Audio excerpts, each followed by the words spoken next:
من خوف صدق اللہ العظیم رب اشرح لي صدری ویسر لي امری واحلل عقدۃ من لسانی یفقهوا قولی اللهم ربنا الہمنا رشدنا واعذنا من شرور انفسنا اللهم ارنا الحق حقا وارزقنا اتباعه وارنا الباطل باطلا وارزقنا اجتنابه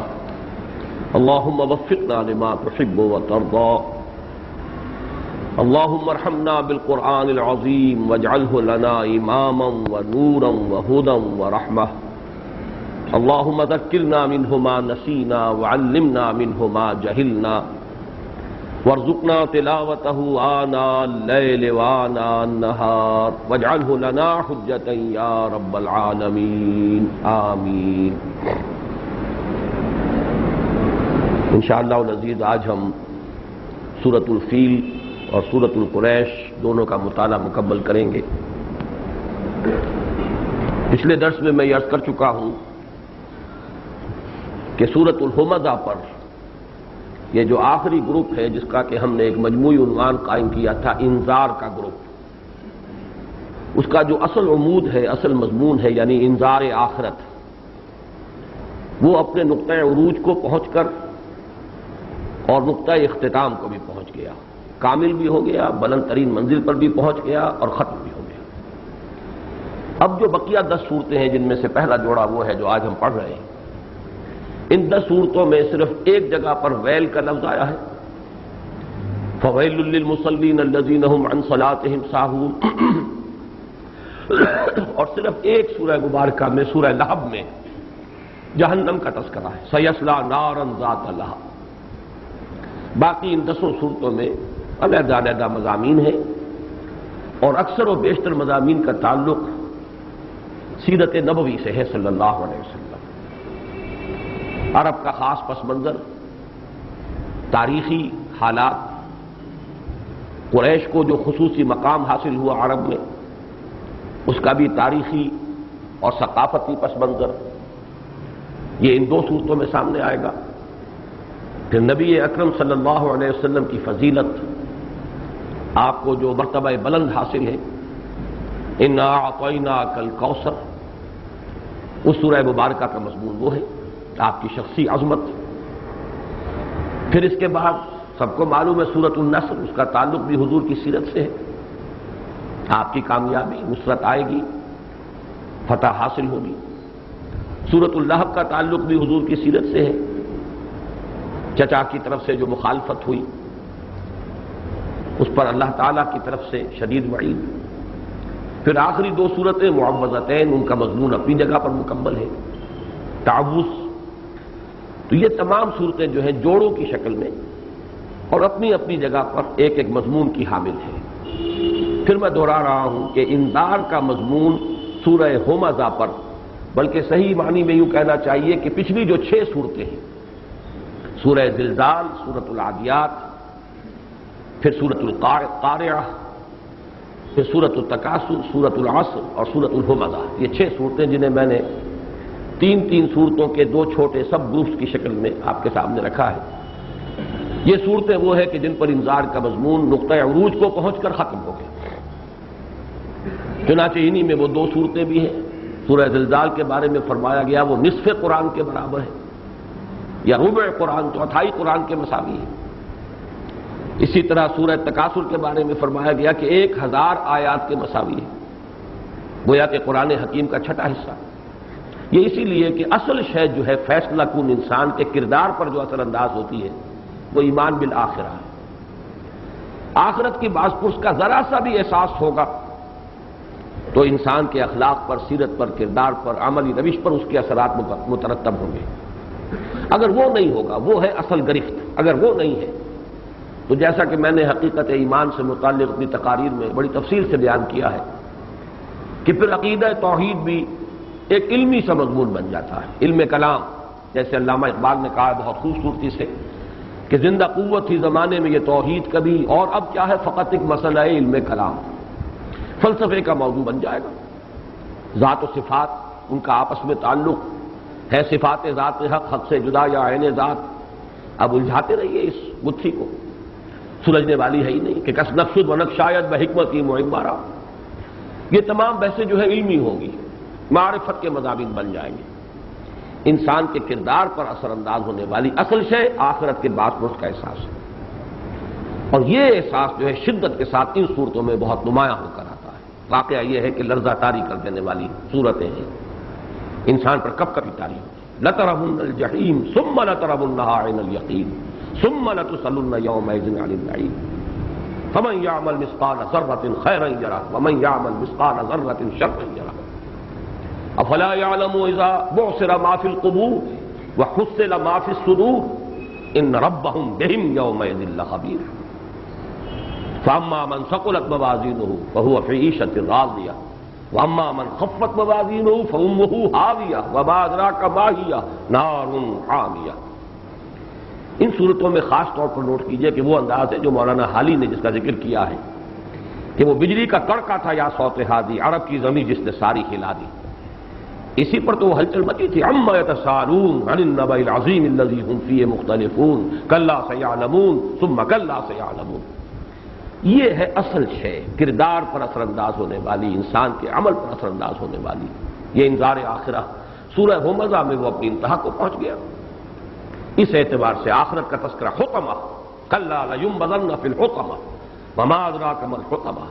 نار اللہ الموقدہ التی تطلع علی الافئدہ انہا علیہم مؤصدۃ فی عمد ممددہ.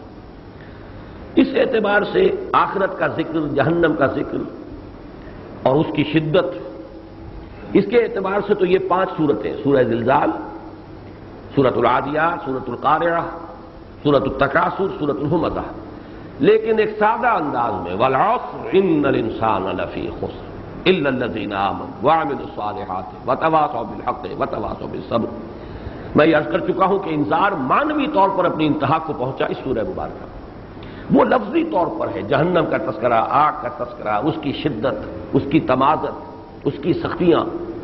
لیکن معنوی اعتبار سے تمام انسان خسارے اور گھاٹے سے دوچار ہوں گے، ہلاک و برباد ہوں گے، ماں سوائے ان کے جو 4 شرطیں پوری کریں. امام راضی کا جملہ بارہا میں آپ کو سنا چکا ہوں اور میرے کتابچے میں درج ہے. هذه الآیۃ فیہا وعید شدید، شدید ترین وعید ہے، اس لیے کہ 4 شرطیں لگا دی گئی ہیں، چاروں ہوں گی تو نجات کے امیدوار بن سکتے ہو، ورنہ وہ خسران عمومی میں تم بھی شامل ہو جاؤ. بہرحال اب اس کے بعد جو یہ جوڑا آج ہم پڑھ رہے ہیں، سورۃ الفیل اور سورۃ القریش، جیسا کہ میں نے عرض کیا مضمون ان کا ہے مکے کا تاریخی پس منظر، قریش کا تاریخی پس منظر، انہیں جزیرہ نما عرب میں جو خصوصی حیثیت حاصل تھی اس کا تاریخی پس منظر. پھر جیسا کہ میں نے عرض کیا سیرت النبی سے بڑا گہرا تعلق ہے، اس لیے کہ عام الفیل جو ہے جس سال میں یہ مکے پر ابرہہ نے حملہ کیا تھا وہی ہے آپ کا سن ولادت صلی اللہ علیہ وسلم. گویا کہ سیرت النبی کا ایک اعتبار سے یہاں تذکرہ شروع ہو رہا ہے، تو جو آپ کا سن ولادت ہے اسی سے بات شروع ہو رہی ہے. ان دونوں صورتوں میں جو نسبت زوجیت ہے، جوڑے ہونے کی نسبت، تو یہ تو قرآن مجید کی ان صورتوں میں سے ہے کہ جن میں یہ نسبت جو ہے نہایت نمایاں ہے. جیسے کہ آخری جوڑا آئے گا معوذتین قل اعوذ برب الفلق قل اعوذ برب الناس، ایک ہی مضمون ہے، تعوذ 2 حصوں میں تقسیم کیا گیا. اسی طریقے سے یا ایھا المزمل یا ایھا المدثر، نمایاں ترین جوڑا. سب سے زیادہ نمایاں اور اس کی ایک بڑی مشابہت ہے اس جوڑے کے ساتھ، وہ سورۃ الضحیٰ اور سورۃ الانشراح. حضور صلی اللہ علیہ وسلم کا معاملہ وہاں ہے. آپ کے وہ ایک کیفیت جس کو میں تفصیل سے بیان کر چکا ہوں، ایک طرح کا انقباض تھا، طبیعت میں کچھ ایک طرح کی قبض کی سی کیفیت، اور اسی میں وہ سورہ مبارکہ آئی آپ کی دل جوئی کے لیے، آپ کو تسلی دینے کے لیے، آپ کا حوصلہ بڑھانے کے لیے. دونوں صورتوں کا مضمون وہی ہے. اور وہاں بھی آپ نے نوٹ کیا تھا کہ ان دونوں صورتوں کو بھی بعض صحابہ ایک ہی صورت سمجھتے تھے، خصوصاً عبداللہ ابن مسعود رضی اللہ تعالی عنہ، ان کے نزدیک یہ ایک ہی صورت ہی، چنانچہ وہ نماز میں ان دونوں صورتوں کو، سورۃ الضحیٰ اور سورۃ الانشراح کو بلا فصل پڑھتے تھے ایک ہی رکعت میں، بیچ میں کوئی بسم اللہ نہیں بلکہ جوڑ کر. اگرچہ یہ بات جان لیجئے کہ یہ صحابہ کرام کا اس قسم کا طرز عمل در حقیقت صرف اس بات کی غبازی کرتا ہے کہ ان کے نزدیک یہ صورتیں باہم بہت ایک دوسرے سے مربوط ہیں،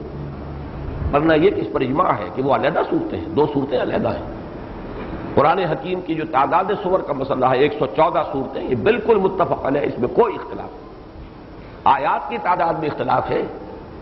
آیت بسم اللہ جو صورتوں کے شروع میں درج ہے یا صورتوں کے مابین انہیں ہر مرتبہ شمار کریں تو 113 کا عدد بڑھ جائے گا۔ صرف ایک صورت ہے جس سے پہلے آیت بسم اللہ نہیں ہے، سورہ توبہ، تو 113 تعداد جو ہے مجموعی وہ بڑھ جائے گی، اگر اسے شمار نہ کریں 113 کم ہو جائے گا۔ اور بھی باتوں کے اوپر فرق ہے تعداد آیات، لیکن یہ کہ تعداد سور 114 بالکل متفق علیہ۔ لہذا جب یہ کہا جاتا ہے کہ عبداللہ ابن مسعود اسے ایک ہی صورت سمجھتے تھے، تو اس سے مراد جو ہم لیں گے وہ یہ ہے کہ ان کے نزدیک ایک ہی مضمون ہے اور یہ اس طرح ایک دوسرے میں انٹرلاکڈ ہے، باہم پیوست ہے مضامین کے، گویا کہ ایک ہی صورت ہے۔ قرآن حکیم میں دوسرا جوڑا یہ ہے جس کے بارے میں یہ روایت ملتی ہے کہ حضرت ابی بن کعب رضی اللہ تعالی عنہ انصاری صحابی ہیں، اور یہ ان صحابہ میں سے ہیں جن کے لیے حضور نے مختلف اعتبارات سے افعل التفضیل کا صیغہ استعمال کیا۔ میں بسا اوقات خطبات جمعہ میں اس کا تذکرہ کرتا رہا ہوں۔ عام طور پر تو ہم صرف چاروں خلفائے راشدین کا تذکرہ کرتے ہیں، اور اس میں بھی اس کے حوالے سے ارحم امتی بے امتی ابو بکر، سب سے زیادہ رحیم اور شفیق میری امت پر ابو بکر، اشدہم فی امر اللہ عمر، یہ بھی افعل و تفضیل، اشدہم سب سے زیادہ سخت اللہ کے معاملے میں، اللہ کی بات، اللہ کے دین کا معاملہ وہ عمر ہے، واکثرہم حیاء عثمان، حیا میں سب سے زیادہ بڑھ کر عثمان ہے، واقضاہم علی، اور سب سے زیادہ اصابت رائے رکھنے والے، کوئی نزاع ہے تو اس کا فیصلہ کرنے والے، صحیح قضا اقضا، فیصلہ کن بات کرنے والے وہ علی ہیں، سب سے بڑھ کر یہ صلاحیت اللہ نے انہیں دی ہے۔ اسی میں آتے ہیں عالمہم بالحلال والحرام معاذ بن جبل، حلال اور حرام شریعت کے احکام، ڈوز اینڈ ڈونٹس، حرام جائز اور ناجائز کا علم سب سے بڑھ کر معاذ بن جبل کو ہے رضی اللہ تعالی عنہ۔ اسی میں اقرأہم ابی بن کعب رضی اللہ تعالی عنہ، قرآن کے سب سے بڑے قاری یہ ابی ابن کعب ہے۔ یہ حضرت ابی ابن کعب جو ہے ان کا مصحف، ان کا اپنا ایک نسخہ تھا قرآن حکیم کا، اس میں انہوں نے ان دونوں صورتوں کو یکجا لکھا ہوا تھا، بغیر بسم اللہ بیچ میں درج کیے۔ اور حضرت عمر سے بھی مروی ہے کہ وہ بھی ان دونوں صورتوں کو بلا فصل ایک رکعت میں پڑھتے تھے، جیسے عبداللہ ابن مسعود کا تعاون، لیکن اس سے کوئی دلیل نہیں بنتی کہ دو صورتیں علیحدہ نہیں سمجھتے تھے، ایک ہی صورت سمجھتے تھے، اس لیے کہ کئی صورتیں پڑھی جا سکتی ہیں ایک رکعت میں، 2 صورتیں، 3 صورتیں، 4 صورتیں جمع کر کے پڑھی جا سکتی ہیں، لیکن یہ کہ معمول ان کا یہ تھا، تو اس سے کم یہ رہنمائی ملتی ہے کہ ان دونوں صورتوں کے مضامین کو وہ باہم ایک دوسرے سے بہت پیوست سمجھتے ہیں۔ باقی جب ہم تفصیل پڑھیں گے تو خود بخود وہ حقائق واضح ہو جائیں گے کہ یہ صورتیں کتنی آپس میں مربوط ہیں، اور واقعتاً قرآن حکیم میں جن صورتوں میں جوڑے ہونے کی نسبت سب سے زیادہ نمایاں ہے ان میں سے ایک جوڑا یہ ہے سورۃ الفیل اور سورۃ القریش۔ ان دونوں صورتوں کا ایک مجموعی تاریخی پس منظر ہے، اس کا ہلکا سا خاکہ اپنے ذہن میں بنا لیں۔ جو ہمارے ہاں جدید تفاسیر، اردو کی تفاسیر خاص طور پر جو عام طور پر لوگوں کے مطالعے میں رہتی ہیں، ان میں سے ہر تفسیر کا اپنا ایک خاص وصف ہے، ہر مفسر کا اپنا ایک ذوق ہوتا ہے۔ مولانا مودودی مرحوم نے تفہیم القرآن میں جو ایک بہت بڑی خدمت سر انجام دی ہے وہ یہ ہے کہ یہ تاریخی جو مباحث ہیں، پس منظر، تاریخی پس منظر، ان کو بڑی محنت کے ساتھ، ظاہر بات ہے کہ اس کے لیے انہیں بہت مطالعہ کرنا پڑا ہوگا۔ چنانچہ سورہ سبا کے جو حواشی ہیں ان کے، جن حضرات کو دلچسپی ہو جو میں چند باتیں سر بیان کر رہا ہوں ان کی تفاصیل اگر دیکھنا چاہیں تو سورہ سبا کے حواشی میں یمن کی تاریخ کا ایک بڑا ہی جامع 2-3 صفحات پر پھیلا ہوا انہوں نے خلاصہ پیش کیا۔ یمن کی تاریخ اور قریش کی تاریخ، ان کا ایک بڑا باہمی ربط ہے، بہت گہرا ربط ہے، اگرچہ اس کی طرف انہوں نے اشارہ نہیں کیا ہے، لیکن یہ ہے کہ جب سورۃ القریش پر آئے ہیں تو قریش کی تاریخ کا کوئی اجمالی نقشہ بیان کیا ہے، اور ان کا اگر آپ دونوں کا مطالعہ کریں گے تو وہ جو ایک باہمی ربط اور نسبت ہے وہ بہت گہری ہو کر سامنے آئے گی۔ تو اس میں میں چاہتا ہوں کہ یہ دونوں چیزیں پہلے آپ اپنے ذہن میں ان کے اجمالی خاکے مرتب کر لیں۔ یمن ان خطوں میں سے ایک ہے جن کو کہ ہم جب سے انسانی تاریخ معلوم ہے اس وقت سے دیکھتے ہیں کہ وہ تہذیب اور تمدن کے گہوارے ہیں۔ یہ آپ کو معلوم ہے کہ ہماری جو بھی معلومات ہیں تاریخ انسانی کے بارے میں وہ 4,500-5 ہزار قبل سے زیادہ نہیں جا رہے، 3,000 قبل مسیح، 2,500 قبل مسیح، بس یہاں تک ابھی معلومات ہے۔ ہو سکتا ہے اور آگے بڑھے انسانی معلومات کا ذخیرہ، ایکسکیویشنز، کھدائیاں، تحقیقات، یہ سب کے سب جو ہیں یہ اپنی جگہ پر ایک علم ہے جو بڑھ رہا ہے۔ بہت سی چیزیں بہت ہی ریسنٹلی سامنے آئی۔ تقریباً 2,500 قبل مسیح سے انسانی تاریخ یوں سمجھیے کہ پردہ اٹھتا ہے، کرٹن رائزز، اور انسان کی تاریخ جو ہے اس پورے عرضی پر وہ اس کے کچھ نقشے سامنے آتے ہیں۔ تو قدیم ترین جو گہوارے ہیں تمدن کے اور تہذیب کے، ان میں چین ہے، ہند ہے۔ ہندوستان میں یہ جو ہمارے پاس ایک 2 شہر ہیں، یہ ہڑپا اور موہنجو دڑو، یہ قدیم ترین وہی 5,000 آج سے 5,000 سال 4,500 سال قبل کی یہ تہذیب ہے، ہڑپا کی اور موہنجو دڑو کی۔ اسی طریقے سے اسی زمانے سے قدیم تہذیب کا گہوارہ مصر ہے۔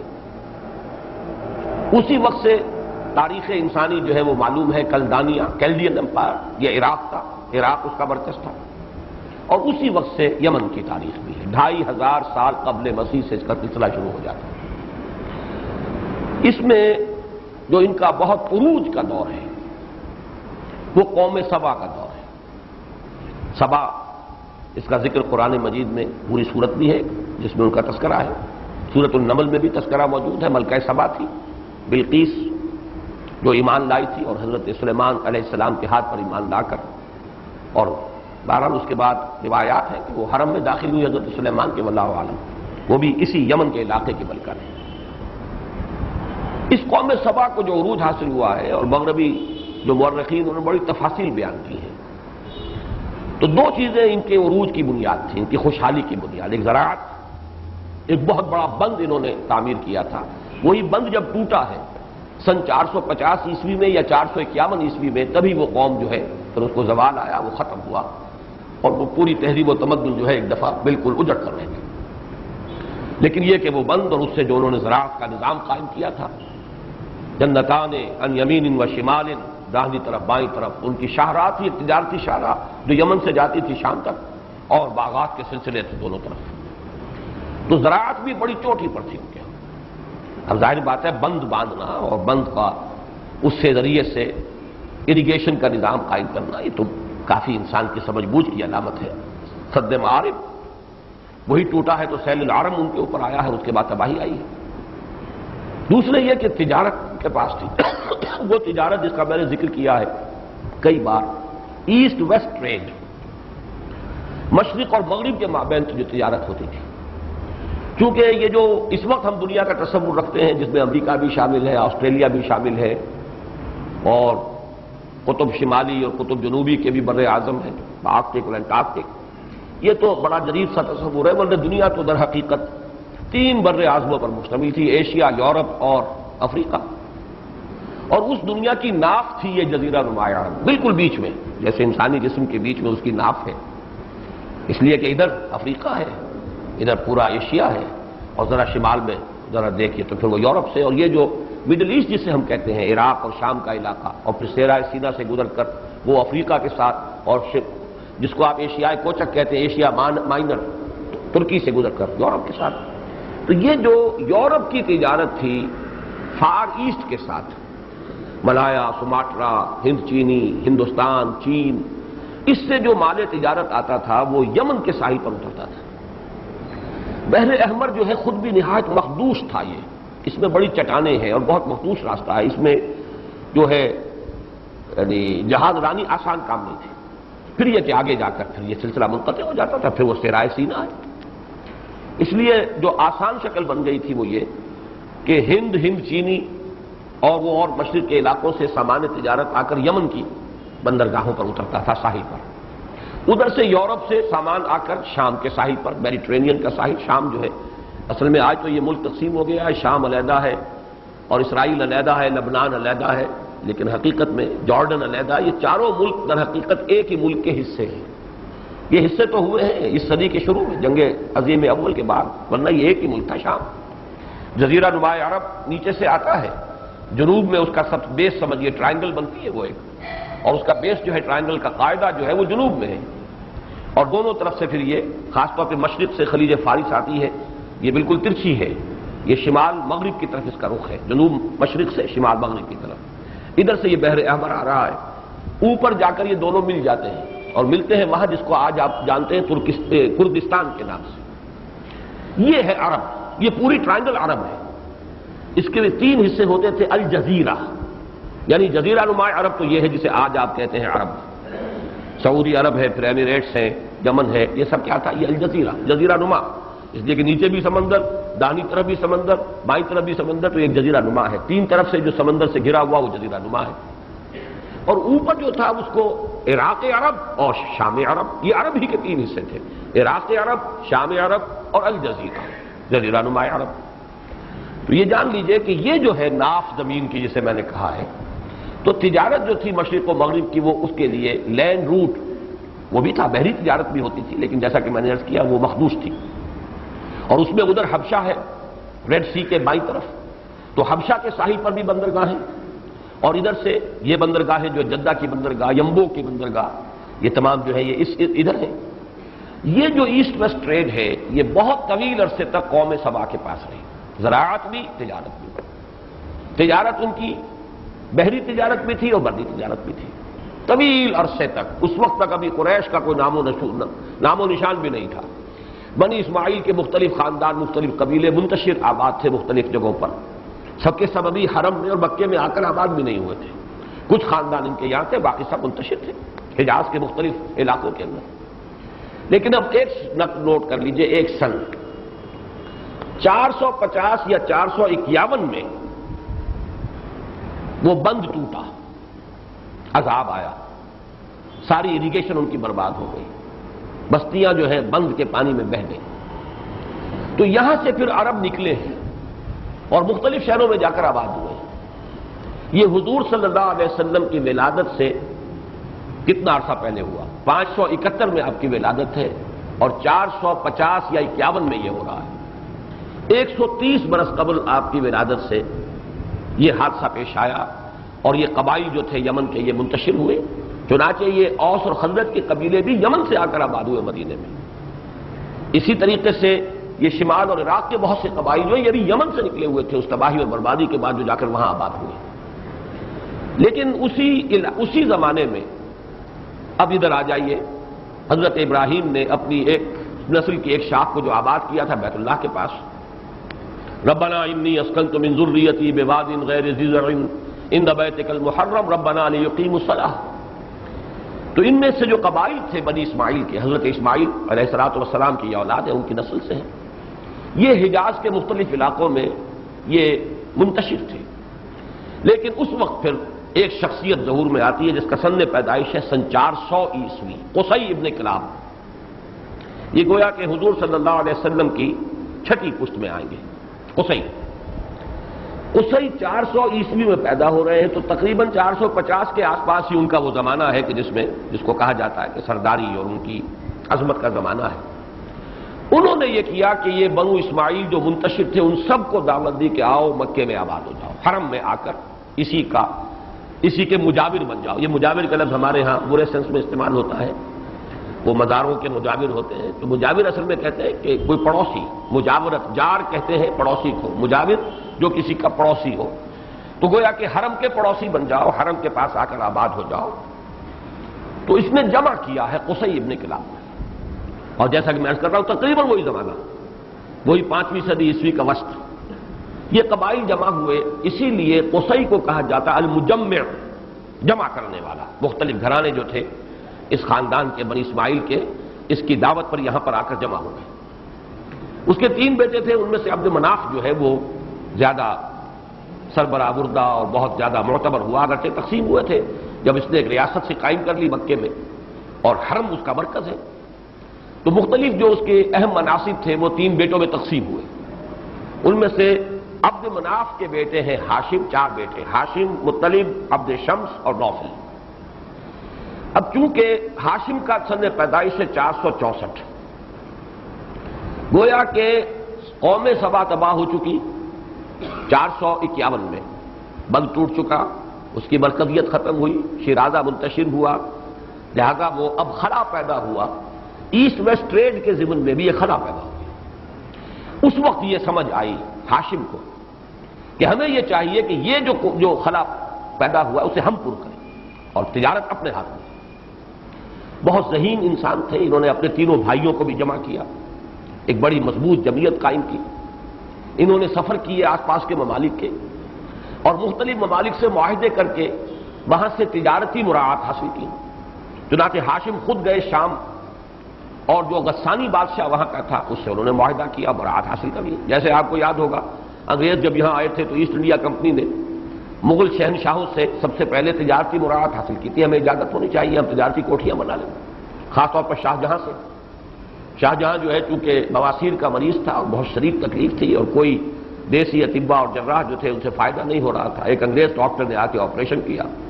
اور اس سے صحت ہو گئی۔ اس نے کہا مانگو کیا مانگتے ہو؟ انہوں نے مانگا صرف یہ کہ ہمیں تجارتی حقوق دے دیے جائیں کہ ہم ہندوستان کے ساحل پر اپنی کچھ تجارتی منڈیاں بنا لیں تاکہ ہم تجارت کر سکیں۔ بس وہ حقوق حاصل ہوئے، وہاں سے قدم بڑھا ان کا، اس لیے کہ پھر سامان تجارت کے جو بڑے بڑے کریٹس آتے تھے اس میں اسلحہ آنا شروع ہو گیا، ان کی منڈیوں کو تحفظ حاصل تھا، وہاں پر کوئی چھاپا نہیں مارا جا سکتا تھا تو اسلحہ وہاں جمع ہوتا تھا، ہوتے ہوتے وہ تاجر جو بن کر آئے تھے وہ یہاں کے حاکم بن گئے۔ تو یہی معاملہ کیا، ہاشم گئے غسان، شاہ غسان سے انہوں نے مراعات حاصل کی، عبد شمس کو بھیجا انہوں نے، حبشہ کا عیسائی فرما روا، ان سے جا کر مراعات حاصل کی۔ مطلب کو بھیجا، وہ یمنی عمراء کے پاس گئے، جو بھی تھوڑی بہت وہاں پہ بچی کھچی مختلف آبادی رہ گئی اور وہ ظاہر بات ہے مرکزی حکومت تو ختم ہوئی قوم سبا کی،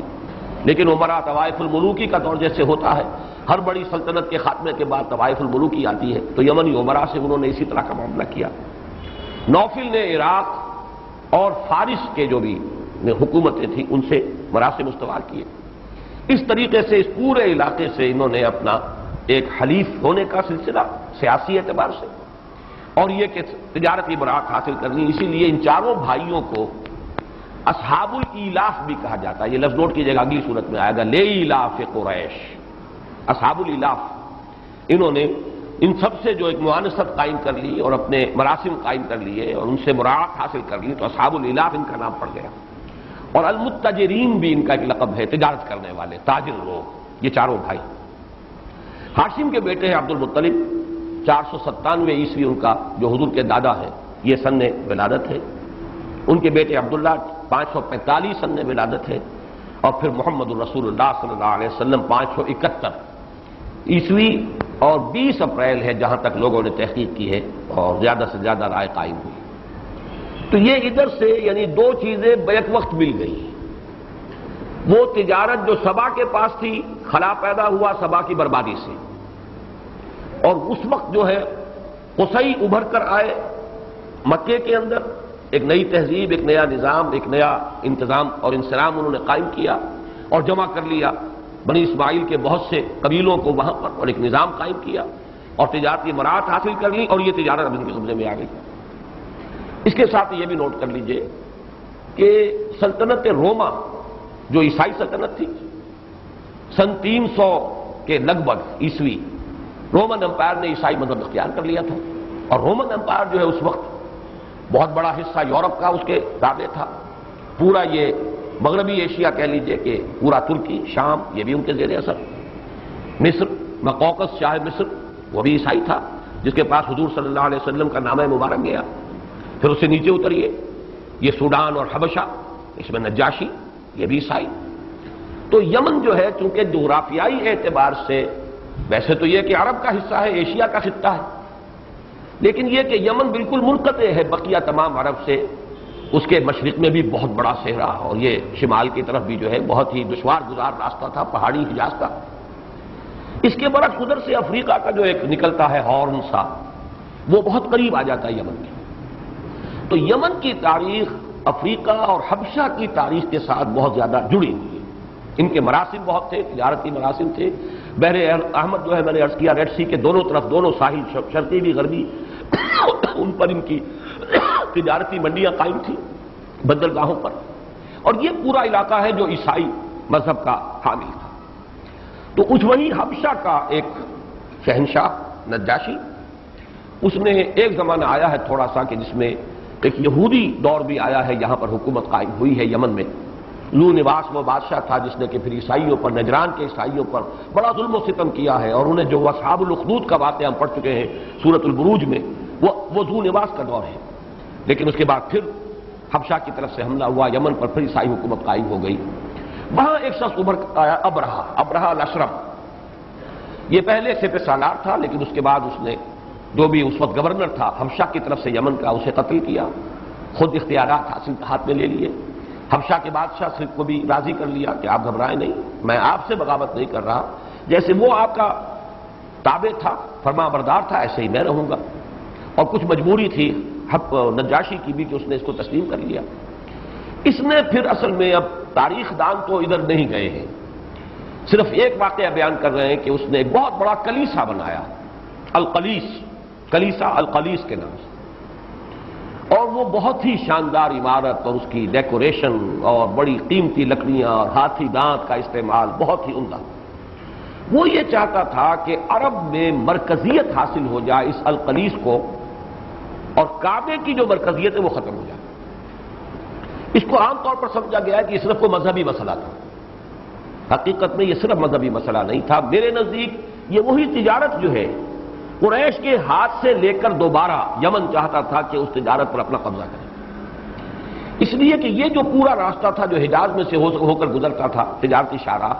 مغربی ساحل کے ساتھ ساتھ تہامہ، اس کو تہامہ کہتے ہیں، یعنی عرب کا جو مغربی ساحل ہے اس کے ساتھ ساتھ تھوڑا سا میدانی علاقہ ہے، اور پھر ادھر مشرق میں وہ ایک حجاز جسے کہتے ہیں، یہ ہے پہاڑی علاقہ۔ حجاز کہتے ہی پردے کو ہے، یہ پہاڑی علاقہ گویا کے درمیان میں حائل ہے، مشرق کے اندر بھی ان کے ایک میدانی سا علاقہ ہے، اگرچہ سطح مرتفع ہے وہ نجد، اور مغرب میں تہامہ ہے، وہ میدان ہے۔ تو تہامہ میں سے ہو کر یہ گزرتے تھے قافلے، اور یہاں جو ہے عرب قبائل تھے،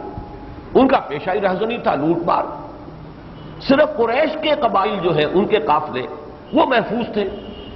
اس لیے کہ قریش متولی ہے کعبے کے، اور کعبے میں سب کے بت رکھے ہوئے، سب کے خدا ہیں،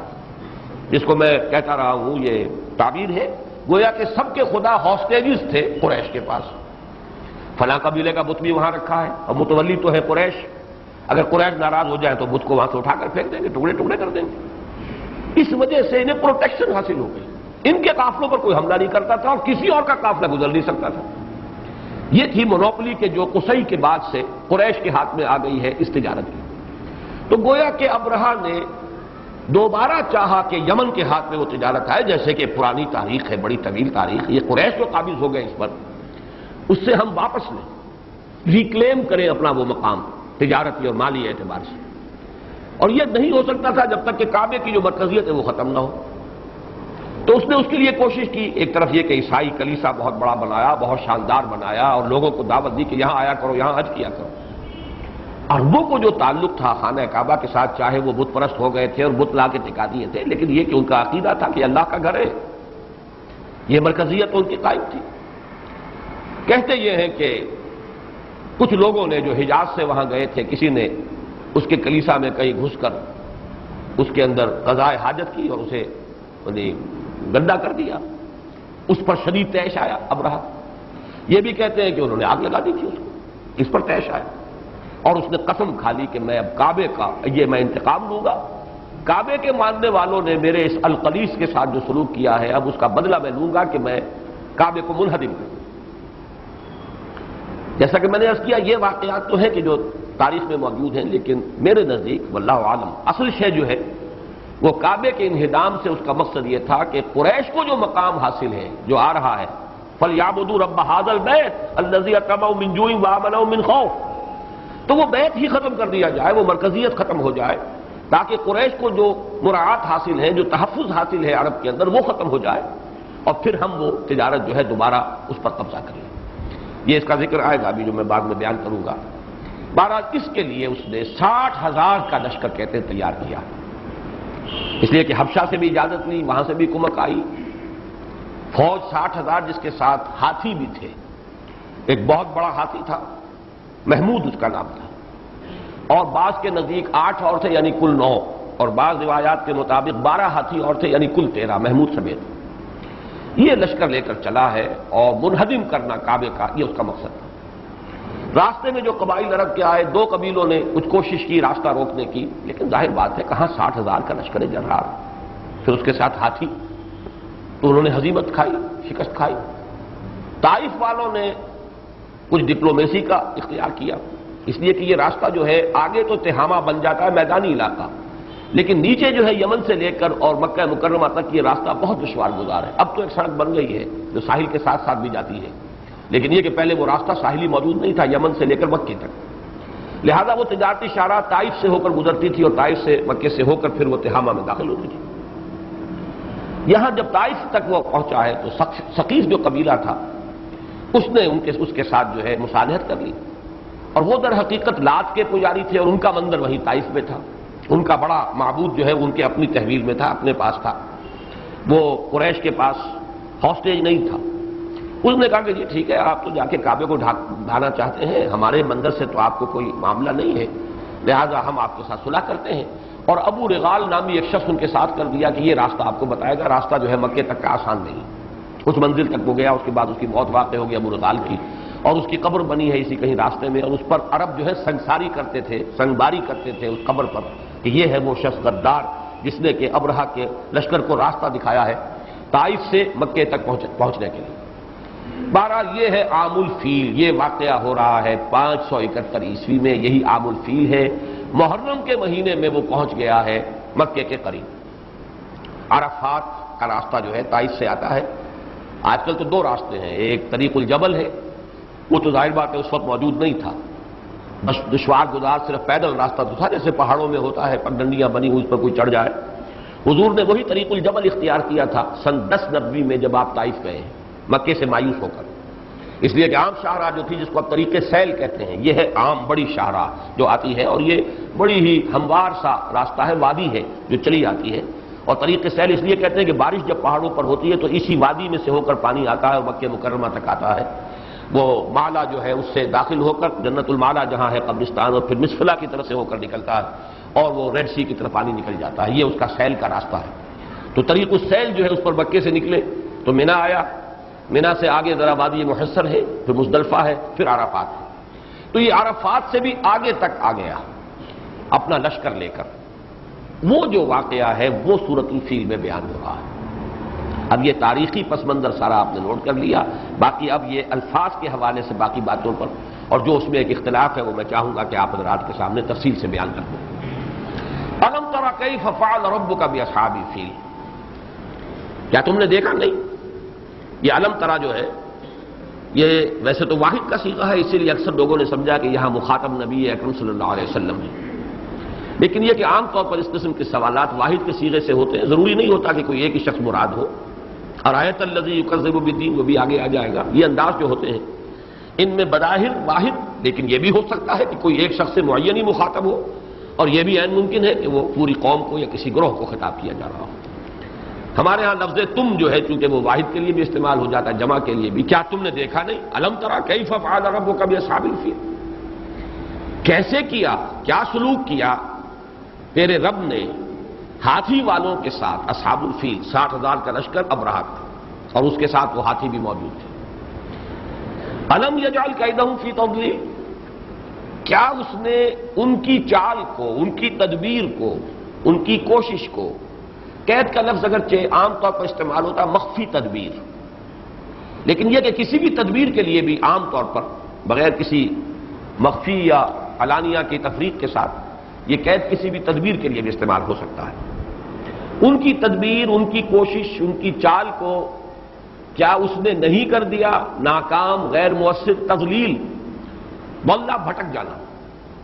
کسی کا اپنی منزل سے ہٹ جانا، دور ہو جانا۔ اسی سے علم ووجدک ضالا فہدی، یہ اس معنی میں بھی لفظ آتا ہے کہ جو ابھی تلاش میں سرگرداں ہو، راستہ اسے نہ مل رہا ہو، کدھر جانا ہے کدھر نہیں جانا۔ تو تضلیل یہ ہے کہ کسی کی ایک سکیم ہے، اس کا ایک ہدف ہے، اس ہدف سے اس کو ہٹا دیا جائے۔ وہ تیر نیم کش جس کا نہ ہو کوئی ہدف، تو یوں سمجھیے کہ ان کی پوری سکیم کو ناکام کر دیا، غیر مؤثر کر دیا، خائب و خاسر کر دیا انہیں، وہ اپنے مقصد کو حاصل نہیں کر پائے۔ الم تری کیف فعل ربک باصحاب الفیل الم یجعل کیدہم فی تضلیل وَأَرْسَلَ عَلَيْهِمْ طَيْرًا أَبَابِيلَ،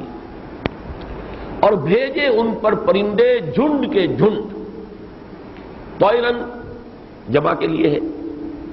ابابیل اگرچہ ہمارے ہاں ایک خاص پرندے کو بھی ابابیل کہہ دیتے ہیں، لیکن حقیقت میں ابابیل عربی زبان میں کسی پرندے کا نام نہیں ہے، بلکہ جھنڈ کے جھنڈ. گھوڑے بھی، اور خاص طور پر زبرہ آپ کو معلوم ہے کہ وہ کس طرح ایک بڑے گروہ کی شکل میں ہوتا ہے اور دوڑتا ہے جب تو بس ایک ہی سمت میں معلوم ہوتا ہے کہ طوفان آ گیا ہے، اور پورا کا پورا وہ گروہ جو ہے، جھنڈ کا جھنڈ جو ہے، وہ ایک طرف کو دوڑ رہا ہے. اس طرح پرندے بھی آتے ہیں بڑے باندھے ہوئے، اور گویا کہ جیسے ٹڈی دل آتا ہے. تو ان سب کے لیے جہاں پہ کہ بڑی جمعیت ہو پرندوں کی، اس کو یا کسی اور جانور کی، ان کے جھنڈ ہو، ان کے گروہ ہو بہت بڑے بڑے، ان کے لیے ابابیل کا لفظ آتا ہے، اور اس کی کوئی واحد نہیں ہے. جھنڈ کے جھنڈ یہ جمع ہی کی صورت میں آتا ہے. وَأَرْسَلَ عَلَيْهِمْ طَيْرًا أَبَابِيلَ، بھیج دیے ان پر پرندے جھنڈ کے جھنڈ. تَرْمِيهِمْ بِحِجَارَةٍ مِّن سِجِّيلٍ، جو مارتے تھے انہیں، رما یرمی مارنا، وہ مارتے تھے انہیں بِحِجَارَةٍ مِّن سِجِّيلٍ، پتھروں سے جو سنگ گل کے بنے ہوئے تھے. سجیل اس سے پہلے بھی آیا ہے قرآن مجید میں، وہاں وضاحت میں کر چکا ہوں. یہ لفظ وہ ہے کہ جو عربی زبان، جو فارسی زبان سے معرب ہو کر اس نے عربی لفظ کی شکل اختیار کی. سنگ گل، مٹی جو ہوتی ہے کہیں، اگر کہیں بارش کا ہلکا سا چھینکا پڑے، صرف فوار، تو وہ مٹی کے چھوٹے چھوٹے دانے سے بن جاتے ہیں، جیسے کہ وہ گند گئی خود بخود مٹی. اب اگر دھوپ پڑی، وہ دھوپ کی تمازت کے اندر وہ پک گئے، جیسے کہ بھٹی میں آپ نے اینٹیں ڈال کر پکا لی، یہ کنکر بن جاتے ہیں. کنکر، یہ سنگ گل، سجیل، یہ کنکریاں ہیں کہ جو اصل میں وہ کسی پہاڑ سے توڑے ہوئے یا ٹوٹے ہوئے پتھر نہیں، بلکہ یہ کہ مٹی ہی کے پکے ہوئے کنکر. بِحِجَارَةٍ مِّن سِجِّيلٍ، وہ پرندے مارتے تھے. یہ میں ترجمہ کر رہا ہوں جو ہماری مجمع علیہ تفسیر ہے، معصور تفسیر، جس پر تقریباً تمام مفسرین کا اجماع ہے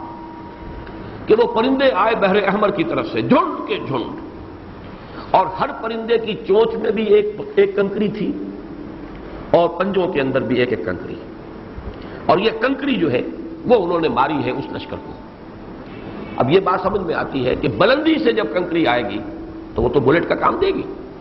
اس لیے کہ فورس آف گریوٹی جو ہے اس کی وجہ سے ایکسلریشن ہو رہی ہے، اس کا مومنٹم بن رہا ہے. Momentum is the product of mass into velocity, اور اوپر سے کوئی چیز گرنے والی چھوٹی سی بھی ہو، لیکن اس ویلوسٹی کی وجہ سے جو مسلسل اس کی بڑھ رہی ہے فورس آف گریوٹی کی وجہ سے، تو وہ بلٹ کا کام کیا. ترمیہم بحجارۃ من سجیل. لیکن معلوم ہوتا ہے جو مختلف روایات ہیں اور جس کی تفاصیل آئی ہیں، کیونکہ یہ واقعہ اتنا پرانا تو تھا نہیں، حضور کی ولادت کے سن اسی سال ہوا ہے. ظاہر بات ہے کہ اتنا عظیم واقعہ ہوا ہو، 60,000 کا لشکر تباہ ہوا ہو، ہاتھی جو ہے ان کا بھرکس نکل گیا ہو، تو یہ تو اس دور کا ایک بہت بڑا واقعہ تھا، اس کا تذکرہ موجود تھا. اور حضور صلی اللہ علیہ وسلم کے جب آپ نے وہی آپ پر شروع ہوئی ہے اور آپ نے اپنے دعوت نبوت کا آغاز کیا ہے، اس وقت بہت سے لوگ ہوں گے اس وقت موجود کہ جو عینی شاہد ہوں گے اس واقعے کے، لہذا ان کی روایات میں ساری تفاصیل موجود ہیں کہ وہ آئے پرندے اور ان پرندوں نے کنکریاں ماری، ان کی چونچ میں اور پنجوں میں وہ کنکریاں تھیں، وہ کنکریاں انہوں نے ماری. فَجَعَلَهُمْ كَعَصْفٍ مَّأْكُولٍ. ایک تو یہ بھی آتا ہے کہ جہاں بھی وہ کنکری لگتی تھی وہ جسم میں گھس کر اور باہر نکلتی تھی. یہ بھی بیان کیا گیا کہ اس میں کوئی سمی مادہ تھا. وہ پرندوں کے ہو سکتا ہے کہ ان کے اپنے جسموں کے اندر جیسے مختلف جانوروں کے ساتھ کچھ ہوتے ہیں، کوئی جراثیم ہو، کوئی سمی مادہ ایسا تھا کہ جہاں پر وہ کنکری لگتی تھی وہاں سے گوشت گلنا شروع ہو جاتا تھا. تعاون کی سی کیفیت، گلٹیاں بنی اور پھٹی، جسم پورا کا پورا وہ پھٹنا شروع ہوا. اور یہ ابن اسحاق کی روایت بھی ہے کہ عرب میں پہلی مرتبہ اسی وقت تعاون کا مرض پھیلا ہے. تو کنکریوں نے بلٹس کا کام بھی کیا، اور ساتھ ہی تعاون کے جراثیم یا اور کسی ایسی قسم کے مرض کے جراثیم جو ہے وہ بھی ان کے جسموں میں داخل کیے، جس سے پھوڑے نکلے اور جسم گلا اور پھٹا، اور پورا لشکر وہاں تباہ ہو گیا. کچھ لوگ بھاگے ہیں لیکن راستے میں مرتے چلے گئے. ابرہہ کا حشر کہتے ہیں کہ پہنچ گیا لیکن اس کے مختلف اعضاء بھی جھڑ گئے تھے، جسم گلا ہوا تھا، لیکن جا کر وہ پھر یمن ہی میں جا کر مرا ہے، تاکہ وہ ایک نشانی وہاں پر خود یمن کے لوگوں تک بھی نشانی پہنچ جائے کہ ہمارا یہ سپہ سالار اور بادشاہ 60,000 کا لشکر لے کر گیا تھا، اس کا حشر کیا ہوا ہے؟ فجعلہم کعصف معقول، تو اس نے کر دیا، یعنی اللہ نے کر دیا ان کو اس بھس کی طرح جو کھایا گیا ہو۔ یہ عصف جو ہے اناج کے ساتھ آپ کو معلوم ہے کہ دانہ بھی ہوتا ہے، اور دانے جب چھڑ لیے جاتے ہیں تو پھر جو رہ جاتا ہے وہ جانوروں کی خوراک ہے، وہ توڑی ہے، وہ بھس ہے۔ وہ بھس جو کھایا گیا ہو، دونوں معنی ہو سکتے ہیں، کھایا جانے والا معقول سے، اکلا یاکلوں سے مفعول ہوا معقول، کھایا جانے والا یا کھایا ہوا، یعنی یہ کہ بعض جانور جو ہے تیزی کے ساتھ کھاتے ہیں حیوانات اور پھر جگالی کرتے ہیں، اگر اس وقت وہ جگالی میں سے کچھ گر جائے ان کے منہ سے نکل کر تو جو شکل اس کی ہوگی، یعنی بھرکس بنا ہوا اس کا، اس طرح اللہ نے ان کو کر کے رکھ دیا۔ یہ ہے اس سورہ مبارکہ کی تفسیر کہ جو مجمع علیہ ہمیشہ سے چلی آ رہی ہے، اس پر بہت سی روایات موجود ہیں۔ ابن اسحاق جو بہت اولین سیرت نگار ہیں نبی اکرم صلی اللہ علیہ وسلم کے، انہوں نے جو تفاصیل دی ہیں وہ یہی ہے۔ پھر یہ کہ اس کے بعد جب بہت مرتب ہوئے مجموعے ابن کثیر وغیرہ کے، ان میں بھی ساری تفاصیل یہی ہے۔ لیکن اس دور میں ایک خاص پس منظر میں ایک رجحان پیدا ہوا اس کی کوئی اور تعویل کرنے کا۔ یہ میں چاہتا ہوں کہ اس کا پس منظر جو ہے آپ کو اچھی طرح سمجھا دوں، اور چونکہ اس کے ضمن میں مجھے مولانا فراہی رحمۃ اللہ علیہ کے بارے میں بھی کچھ عرض کرنا ہے، تو کیا خاص سبب ہے کہ میں ان حضرات سے اگر کوئی اختلاف ہوتا ہے، مولانا مودودی سے کوئی اختلاف ہو کسی جگہ پر، اسے نمایاں کر کے بیان کر دیتا ہوں۔ مولانا اصلاحی سے، ان کے استاد مولانا فراہی سے ہو تو اس سے بھی نمایاں کر کے بیان کرتا ہوں۔ تو میں چاہتا ہوں کہ یہ دونوں چیزیں جو ہیں ان کا پس منظر آپ کے سامنے رکھوں۔ میری کیوں یہ خاص دلچسپی ہے دوسرے مفسرین کے بارے میں میں یہ بات کیوں نہیں کرتا؟ اس کا خاص سبب یہ ہے کہ میرا اپنا ایک پس منظر ہے، اور میں نے قرآن حکیم کا جو مطالعہ کیا ہے اور جو بھی علم قرآن حکیم کا مجھے حاصل ہوا ہے، اس کے سورسز میں نے معین کیے۔ سن 76 میں نے مفصل مضمون لکھ دیا تھا، آج سے 15 برس قبل۔ وہ اب مستقل طور پر شامل ہے میری جو کتاب ہے دعوت رجوع القرآن کا منظر اور پس منظر۔ تو میں نے اس میں صراحت کے ساتھ بیان کیا ہے میری 4 بنیادی سورسز ہیں، اوریجنل سورسز، جن سے مجھے کچھ حاصل ہوا ہے قرآن مجید کا جو بھی علم اور فہم مجھے حاصل ہے۔ ان میں سے 2 اہم تر سورسز ہیں، اس لیے کہ ان سورسز کے 2 اہم جو اشخاص ہیں اہمیت رکھنے والے، ان سے میرا ذاتی رابطہ رہا۔ ایک سورس ہے مولانا ابوالکلام اور مولانا ابوالعلا مودودی، یہ دونوں ایک ہی لائن کے اشخاص ہیں۔ ان کا اصل رجحان دعوت کا ہے۔ ابوالکلام مرحوم داعی تھے، داعی القرآن، بہت بڑے داعی۔ 1912 سے 1920 تک ابوالکلام، الہلال البلاغ والا ابوالکلام، انہوں نے ایک دعوت القرآن، رجوع القرآن، پھر حکومت الہیہ کے لیے حزب اللہ کا قیام، یہ سارا ان کا کارنامہ ہے۔ اگرچہ وہ بعد میں بدل ہو کر مختلف اسباب سے ایک دوسرے پٹڑی پر انہوں نے رخ موڑ لیا اپنا، صرف وہ فریڈم موومنٹ میں کانگریس میں شامل ہو گئے، بقیہ پوری زندگی انہوں نے اس میں کھپا دی۔ لیکن یہ جو دعوت قرآنی اور حزب اللہ کا تصور اور حکومت الہیہ کے قیام کا ایک نصب العین جو دیا تھا، اس کو لے کر پھر مولانا مودودی سامنے آئے۔ چنانچہ انہوں نے پھر تفہیم القرآن پوری تفسیر لکھی ہے۔ ابوالکلام آزاد نے تو صرف ترجمہ اور کچھ حواشی ہیں، اگرچہ بعض جگہوں پر ان کے بڑے تحقیقی جو ہے تحریریں موجود ہیں، اصحاب کہف کے بارے میں، ذوالقرنین کے بارے میں، یاجوج ماجوج کے بارے میں، سورہ کہف کے مضامین پر تو واقعہ یہ ہے کہ انہوں نے تحقیق کا حق ادا کیا۔ لیکن یہ کہ باقی انہوں نے صرف ترجمہ کیا، ترجمانی کی ہے، کچھ عنوان قائم کیے ہیں، جبکہ مولانا مودودی نے تفہیم القرآن پوری کی پوری کتاب لکھی ہے۔ تو یہ ایک سلسلہ ہے۔ مولانا مودودی کا بھی مزاج داعیانہ اور تحریک، حرکت، اقامت دین کی جد و جہد۔ چنانچہ یہ ایک سلسلہ ہے جس کی اصل بنیاد کیا ہے؟ حرکت اور دعوت، تحریک، اقامت، حکومت الہیہ کا قیام، اسلامی انقلاب۔ دوسری بڑی سورس ہے مولانا فراہی اور مولانا اصلاحی۔ ان کا خاص جو انداز ہے وہ ہے قرآن مجید کا ایک نظم ہے، نظام القرآن، مقدمہ نظام القرآن اور تفسیر نظام القرآن، یہ مولانا فراہی کی تصنیف ہے، اور انہوں نے سب عربی زبان میں لکھا تھا، جو اصلاحی صاحب نے پھر ترجمہ کر کے اسے شائع کیا ہے۔ اور میں بتا چکا ہوں کہ میرا جو میڈیکل کالج کا دور ہے اس زمانے میں پہلی مرتبہ یہ اردو ترجمہ تفاسیر فراہی کا شائع ہوا، اور اس سے میں اس فکر سے متعارف ہوا۔ اور اس میں اصل زور ہے عربی لغت، اسالیب بیان اور نظم قرآن، آیات کا باہم نظم اور ربط، سورتوں کا باہمی نظم اور ربط، یہ جوڑوں کی شکل میں سورتوں کا ہونا، یہ در حقیقت اسی مکتبہ فکر کی دریافت ہے۔ پھر خاص طور پر 7 گروپوں میں پورے قرآن کا منقسم ہونا، یہ مولانا اصلاحی صاحب کی آگے مزید پیش قدمی ہے اس نظام القرآن کے سلسلے میں۔ ان گروپوں کا جہاں تک مجھے معلوم ہے مولانا فرائی کے ہاں ذکر نہیں ہے، تو میں نے ان سے استفادہ کیا، بڑا بھرپور استفادہ کیا ہے، اور میرا گہرا تعلق رہا مولانا مودودی کے ساتھ بھی، مولانا اصلاحی صاحب کے ساتھ بھی۔ ابوالکلام مرحوم کو میں نے نہیں دیکھا، مولانا فرائی کا انتقال بھی ہو چکا تھا میری ولادت سے قبل، 11 نومبر 1930 کو ان کا انتقال ہوا، میری تو 26 اپریل 1932 کی پیدائش ہے۔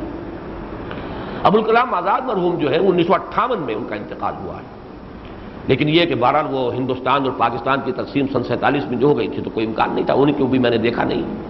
لیکن یہ میری 2 مین سورسز ہیں، اور چونکہ میں ان کے حوالے سے پہچانا جاتا ہوں لہذا جہاں مجھے اختلاف ہے وہ میں تفصیلاً بیان کرتا ہوں، تاکہ عام تاثر یہ نہ ہو کہ میری رائے بھی وہی ہے۔ باقی 2 اور سورسز جو میں نے بیان کیے ہیں وہ علامہ اقبال، وہ نہ مفسر ہے، نہ عارف، نہ مجدد، نہ محدث، نہ فقیہ، نہ مفسر، لیکن یہ ہے کہ فکر قرآنی میرے نزدیک اس دور میں وہ شخص مجدد فکر اسلامی ہے۔ اسلام کا فکر جو ہے، قرآن کا فکر، اس کی ایک تجدید، اس کو رینیو کرنا جدید کانٹیکسٹ میں، جدید science, higher mathematics, higher psychology کے کانٹیکسٹ میں قرآن مجید کے فکر اور فلسفے کو مرتب کرنا اور اس کا اس بات، یہ ان کا بہت بڑا کارنامہ ہے۔ باقی یہ کہ ان کے اشعار میں خود مولانا اصلاحی کی گواہی میں نے جو میرا کتابچہ ہے علامہ اقبال اور ہم، اس میں نقل کی ہے۔ ایک زمانے میں مولانا یہاں ٹھہرے ہوئے تھے، میرے بھی اس زمانے میں بڑے اچھے مراسم ان کے ساتھ تھے، وہ چلے گئے تھے لاہور سے منتقل ہو گئے تھے خانقاہ ڈوگرہ میں جہاں ان کا زرعی رقبہ ہے، ان کی اہلیہ کا، وہاں مقیم تھے، لیکن آنکھوں کا آپریشن کرانے کے لیے آئے ہوئے تھے، کسی وجہ سے وہ ڈیلے ہو رہا تھا آپریشن۔ اس زمانے میں جو فرصت ہوئی، چونکہ اپنا لکھنا پڑھنے کا معاملہ تو ان کا گاؤں میں تھا، کتابیں تفسیریں جو لکھتے تھے وہ سلسلہ منقطع تھا، یہاں انہوں نے علامہ اقبال کا پورا کلام از اول تا آخر دوبارہ پڑھا، پہلے بھی پڑھا ہوگا، اس پر جو تاثر تھا ان کا وہ میں نے نقل کیا ہے، بڑا گہرا تاثر ہے۔ واقعہ یہ کہ خود اس کے اندر ان کی اپنے فہم اور اپنی ذہانت کی بھی عکاسی ہوتی ہے اس تاثر کے اندر، اور میں نہیں سمجھتا کہ علامہ اقبال کو خاص طور پر اس اعتبار سے ایسا ٹریبیوٹ کسی شخص نے پے کیا، بہت جامع الفاظ۔ انہوں نے ایک تو یہ کہا کہ علامہ اقبال کا کلام پڑھ کر میرا کلیجہ دھس گیا، میرا حوصلہ پست ہو گیا، ہمت جواب دے گئی۔ کیوں؟ کہ ایسا داعی اس قوم کے اندر پیدا ہوا اور یہ قوم ٹس سے مسنا ہوئی، تو ہما شما کے کرنے سے کیا ہوگا؟ یہ بہت بڑا ٹریبیوٹ ہے۔ اتنا بڑا داعی، ایسا بڑا مفکر، اتنا حقائق سے باخبر انسان، وہ اس قوم میں آیا، چیختا پکارتا چلا گیا، اور کس درجے مایوس گیا ہے۔ تیرے محیط میں کہیں گوہر زندگی نہیں، ڈھونڈ چکا میں موج موج، دیکھ چکا صدف صدف، اس درجے مایوس، کہیں گوہر زندگی ہے ہی نہیں اس قوم کے اندر۔ بہرحال وہ جیسا کہ میں نے پہلے بھی تاثر بیان کیا ہے، نہ مصطفیٰ نہ رضا شاہ سے میں، نہ مصطفیٰ نہ رضا شاہ میں نمود اس کی کہ روح شرق بدن کی تلاش میں ہے ابھی۔ دوسری بات مولانا اصلاحی نے جو کہی وہ زیادہ اہمیت رکھتی ہے اس وقت کے حوالے سے، کہ مجھے کچھ مان تھا کہ قرآن حکیم کے بعض مشکل مقامات کی جو تعبیر میں نے کی ہے، جو توجیہ میں نے کی ہے، وہ مجھ سے پہلے کسی نے نہیں کی۔ تو ہوتا ہے ہر شخص کو، مفکر کو،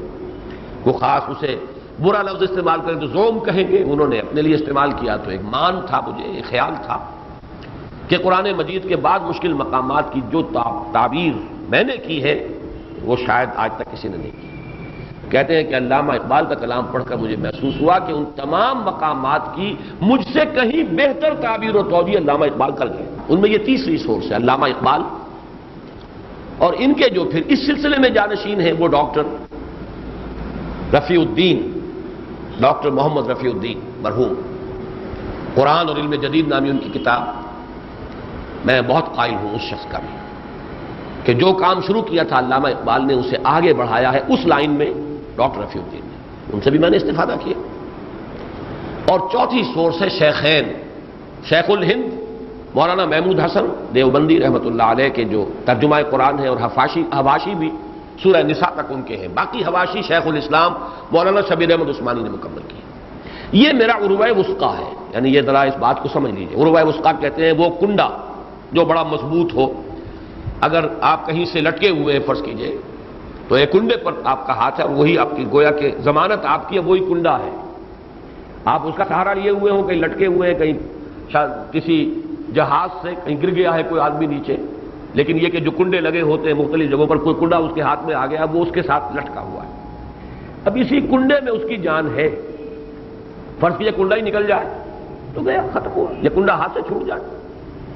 تو یہ العروۃ الوثقی، مضبوط کنڈا، تو مضبوط کنڈا وہی مانا کہ یہ ہے وہ حضرات شیخ الہند شیخ الاسلام جو اسلاف کے ساتھ جڑے ہوئے ہیں، ان کے ہاں تفسیر ہو، فقہ ہو، مسائل ہوں، اس میں وہ تجدد کا جذبہ نہیں ہے کہ نئی بات نکالیں، کوئی نئی بات ہی پیدا کریں، بلکہ اسلاف کے ساتھ جڑے ہوئے ہیں۔ اس کا فائدہ یہ ہوتا ہے کہ اگر آپ فرض کیجئے کچھ آزادانہ غور و فکر کر بھی رہے ہیں، لیکن اپنے آزادانہ غور و فکر کو اگر آپ اس پر پیش کرتے رہیں، اس کا تقابل کرتے رہیں، توازن کرتے رہیں، معلوم ہو جائے کہ کہاں آپ جو اسلاف کا راستہ ہے اسے ڈیویٹ کر رہے ہیں۔ اب ایک تو مسئلہ یہ ہے کہ اسلاف کا معاملہ اگر ہے سائنٹیفک فینومینا کا، تو اصولاً میں نے طے کر لیا، اس میں اسلاف کے ساتھ بندھے رہنا کوئی ضروری نہیں ہے، اس لیے کہ سائنسی معلومات ان کے پاس بہت کم تھی، لیکن دین کی کچھ باطنی تعبیرات سے ایمانی حقائق کی توجیہ، پھر اس کا جو خاص طور پر احکام کا حصہ ہے، جو دین کا عملی حصہ ہے، اس میں تو میں سمجھتا ہوں کہ اسلاف کے ساتھ جڑے رہنا اسی میں عافیت ہے، اسی میں حفاظت ہے، ورنہ یہ کہ ذرا سا وہ کنڈا اگر چھوٹ گیا ہاتھ سے تو پھر نہ معلوم ہمارے زمانے میں جو مختلف روئیں چل رہی ہیں، فکری روئیں، الہادی روئیں، مختلف قسم کے جو فتنے ہیں، آدمی کسی لہر جو ہے اس کے ہاتھ کو اگر لگ گیا وہ لہر اسے نہ معلوم کہاں سے کہاں لے جائے، اور ضل ضلالا بعیدا۔ تو میری جو 4 سورسز ہیں میں نے معین کیا کہ اصلاً 2، ابو الکلام ابو الاعلی، انہیں میں کہا کرتا ہوں ابوین، مولانا فراہی، مولانا اصلاحی، ان کے ساتھ میرا رابطہ رہا، میں نے استفادہ کیا، بلکہ میرا قرآن مجید سے پہلا ربط قائم ہی ہوا ہے تفہیم القرآن، میں نے بارہا بیان کیا ہے۔ 1947 میں جب ہم میسور تھے، ایک محلے کے اندر مسلمان جمع ہو گئے تھے حصار کے، اور وہ کچھ مورچے بنا کر مدافعت کر رہے تھے، ہندوؤں کے حملے ہو رہے تھے، تو مسجد میں میں اور میرے بڑے بھائی اظہار احمد صاحب یہ پڑھ رہے تھے اس زمانے میں، بلکہ یہ بھی پاس کر کے آ گئے تھے BSc انجینئرنگ کا امتحان یہیں سے، لاہور کے میکلگن کالج سے، یہ بھی وہیں پر تھے، ہم بھی وہاں تھے۔ تو اس وقت سورہ یوسف کی تفہیم چھپ رہی تھی ترجمان القرآن میں،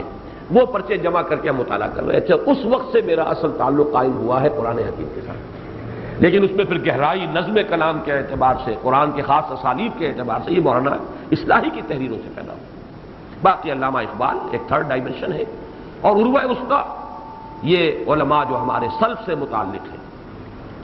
ان میں سے جو پہلے 2 ہیں جہاں انس کا کوئی معاملہ ہوتا ہے جس کو میں سمجھتا ہوں کہ غلط ہے، میں اس کو تفصیل سے بیان کرتا ہوں۔ اس کی ایک مثال ہے یہ سورہ فیل۔ مولانا فرائی نے یہاں تمام اسلاف سے ہٹ کر ایک راہ اختیار کی۔ میں اس سے پہلے سورۃ العصر کے ضمن میں مولانا فرائی کے ساتھ جو میرا تعلق ہے، خاص طور پر سورۃ العصر کی تفسیر میں جو ان کا اونچا مقام میرے اپنے علم کی حد تک اور فہم کی حد تک ہے، میں اس کا بیان کر چکا ہوں،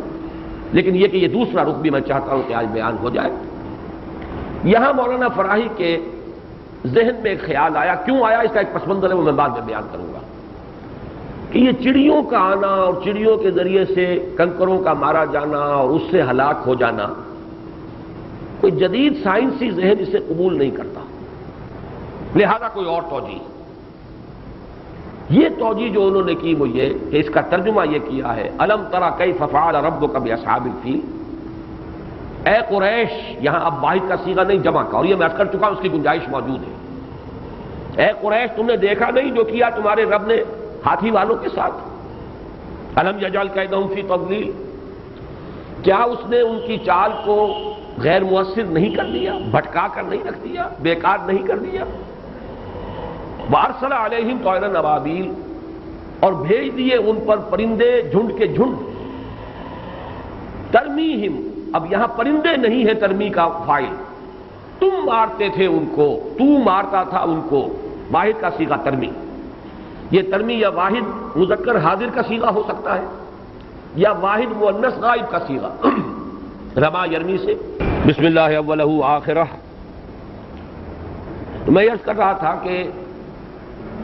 بجائے اس کے کہ وہ کنکریاں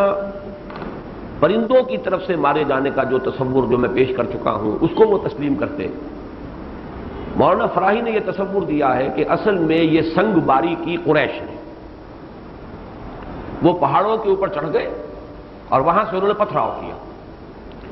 اور اللہ تعالیٰ نے ان کے پتھراؤ ہی کے پردے میں اپنی طرف سے بھی ان کی ہلاکت کا سامان کر دیا۔ یہ ایک خاص نقطہ نظر ہے معجزات کی ایک تعویل اور تعبیر سائنسی حقائق کے حوالے سے۔ اس پس منظر کو پہچان لیجئے، اور اس میں جو اختلاف انہوں نے کیا ہے وہ در حقیقت اسی پر مبنی ہے۔ 19ویں صدی میں جب انگریز آیا ہندوستان میں، وہ اپنے ساتھ جدید تعلیم لے کر آیا جس میں سائنس بھی تھی، اور سائنس کے بارے میں تصور یہ تھا کہ یہ تو بالکل قطعی ہے، حتمی ہے، یقینی ہے، جو لاز آف نیچر ہیں وہ اٹل ہے، غیر متبدل ہے، ان کی تبدیلی کا سوال ہی نہیں۔ یہ جو ایلیمنٹس ہیں ان کی پراپرٹیز مستقل ہیں، دائم ہیں۔ پانی کا ایک وصف ہے، وہ اپنی سطح کو برقرار رکھتا ہے، یہ وصف کبھی ختم نہیں ہو سکتا اس میں سے۔ آگ کی پراپرٹی ہے، وہ جلا دیتی ہے، جو شے جلنے کی استعداد رکھتی ہو اس کو جلا دے گی۔ یہ وصف جو ہے اس کے ساتھ لا ینفک ہے، علیحدہ نہیں ہو سکتا، یہ وصف ہمیشہ قائم رہے گا۔ پھر فزیکل چینجز، کیمیکل چینجز کے جو لاز ہیں یہ بھی مستقل ہیں، دائم ہیں۔ اب یہ جو سائنس کا تصور سامنے آیا اور مادہ پرستی کا ایک تصور پیدا ہوا، حقیقی چیزیں وہی ہیں جو ہمارے حواس کے ذریعے سے دریافت ہوں، دیکھی جا سکیں، چکھی جا سکیں، چھوئی جا سکیں، سنی جا سکیں، محسوس کی جا سکیں۔ اس کا نتیجہ یہ نکلا کہ معجزات کی مادی تعبیر کا سلسلہ شروع ہوا جدید ذہن کو اپیل کرنے کے لیے، اور اس میں امام ہے سر سید احمد خاں مرحوم۔ وہ چونکہ عالم بھی تھے، عربی زبان سے واقف بھی تھے، قدیم طریقے تعلیم اور نظام تعلیم سے ہی ان کا سارا سلسلہ، ان کا بچپن کا اسی میں سے گزرا تھا، لہذا انہوں نے اب قرآن کی تفسیر کرنی شروع کی، اور وہ نیچری تفسیر کہلاتی ہے۔ بعد میں اس وقت کے جو ہمارے راسخ العقیدہ علماء تھے انہوں نے نیچریت اس کا نام دیا۔ یہ سائنٹیفک توجیہ کرنے کی کوشش، جس کی بہت سی چیزیں میں بیان بھی کر چکا۔ مثلا انہوں نے یہ کہا کہ جن کوئی علیحدہ وجود نہیں ہے، بلکہ مشتعل مزاج انسانوں کو جن کہہ دیا گیا۔ جیسے کوئی شخص غصے میں ہو تو ہم کہہ دیتے ہیں غصے سے آگ بگولا ہو گیا، وہ کوئی آگ تو نہیں ہو جاتا، انسان ہی رہتا ہے، لیکن استعارتاً کہہ دیا جاتا ہے غصے سے آگ بگولا ہو گیا۔ اسی لیے کہہ دیا گیا کہ جن جو ہے آگ سے بنائے گئے، حالانکہ حقیقت میں وہ بھی انسان ہے، البتہ ان کی سرشت میں چونکہ غصہ ہے، وہ انسان اکھڑ قسم کے، جھگڑالو قسم کے انسان، بس وہ جن ہے۔ فرشتے بھی کوئی وجود رکھنے والی ہستیاں نہیں ہیں، بلکہ فرشتے تو صرف جو فورسز آف دی نیچر ہیں ان کو فرشتہ کہہ دیا گیا، فورس آف گریوٹی ہے اسے کہہ دیجیے یہ ایک فرشتہ ہے۔ یہ تعبیرات ہیں ان کی کہ جن سے علماء کو بہرحال بہت وحشت ہوئی، ان کی مخالفت بھی ہوئی، لیکن بعض دوسرے اعتبارات سے وہ شخص جو ہے بڑی عظمت کا حامل بھی تھا، صلاحیت کار، محنت، مشقت، قومی ان کا خلوص اور اخلاص، مسلمانوں کی بہبود، اس کے لیے کوشاں ہونا، اس کے لیے جد و جہد۔ تو جو بڑے انسانوں کے اندر اوصاف ہوتے ہیں وہ اوصاف بھی ان میں موجود تھے۔ سر سید مرحوم نے جو تعبیرات کی ہیں ان میں سے ایک تعبیر یہ ہے مثلا اس صورت کے بارے میں کہ یہ پرندے نہیں تھے، طائرن اصل میں کہا گیا ہے، جس کو قرآن کہتا طائر طائرکم معکم، نحوست، اللہ نے ان پر نحوست بھیج دی اور اس نحوست کی وجہ سے وہ ہلاک ہو گئے۔ یہ پرندے ورندوں کا آنا اور پرندوں کی چوچوں میں اور ان کے پنجوں میں کنکریوں کا ہونا اور اس سے ہاتھیوں کا ہلاک ہو جانا کیسے ممکن ہے؟ انہونی بات ہے، یہ تو بالکل عقل میں نہیں آتی۔ کیا کہیں گے اگر دنیا کے سامنے اب یہ تفسیر بیان کریں گے، دنیا میں کیا کہے گی؟ یہ تو بالکل غیر معقول لوگ ہیں۔ تو معقولیت پسندی جو تھی، ریشنلزم، ایک ریشنلزم تھا قدیم دور میں آیا تھا، وہ منطق کی بنیاد پر جو فلسفہ پیدا ہوا تھا اس سے ایک قدیم قسم کا ریشنلزم، عقلیت پرستی، اور ایک یہ جدید عقلیت پرستی پیدا ہوئی، سائنٹیفک ریشنلزم، سائنسی بنیادوں کے اوپر عقلیت پرستی۔ اس کے امام جو ہیں بر عظیم پاک و ہند میں وہ سر سید احمد مرحوم ہیں۔ یہی وجہ میں نے ان کا وہ شعر بھی سنایا، جب فرشتہ کوئی نہیں تو حضرت جبرائیل بھی کوئی نہیں، قرآن کون لایا؟ یہ تو در حقیقت خود قلب محمدی سے اس کا علم کا اور وحی کا فوارہ پھوٹا ہے، کوئی فرشتہ نہیں ہے وہی لانے والا۔ ز جبریل امی قرآن و پیغام نمی خواہم ہما گفتار معشوق است قرآن کے مندارم. اس صورت میں بھی انہوں نے یہی شکل اختیار کی. بلکہ میں ساتھ ہی عرض کر دوں کہ یہ جو میرے پاس مصحف ہے یہ پروفیسر یوسف سلیم چشتی صاحب کا تھا جو انہوں نے مجھے عنایت کیا، اور یہ ایک جدید مصری عالم ہیں محمد فرید وجدی، المصحف المفسر اس کا نام ہے.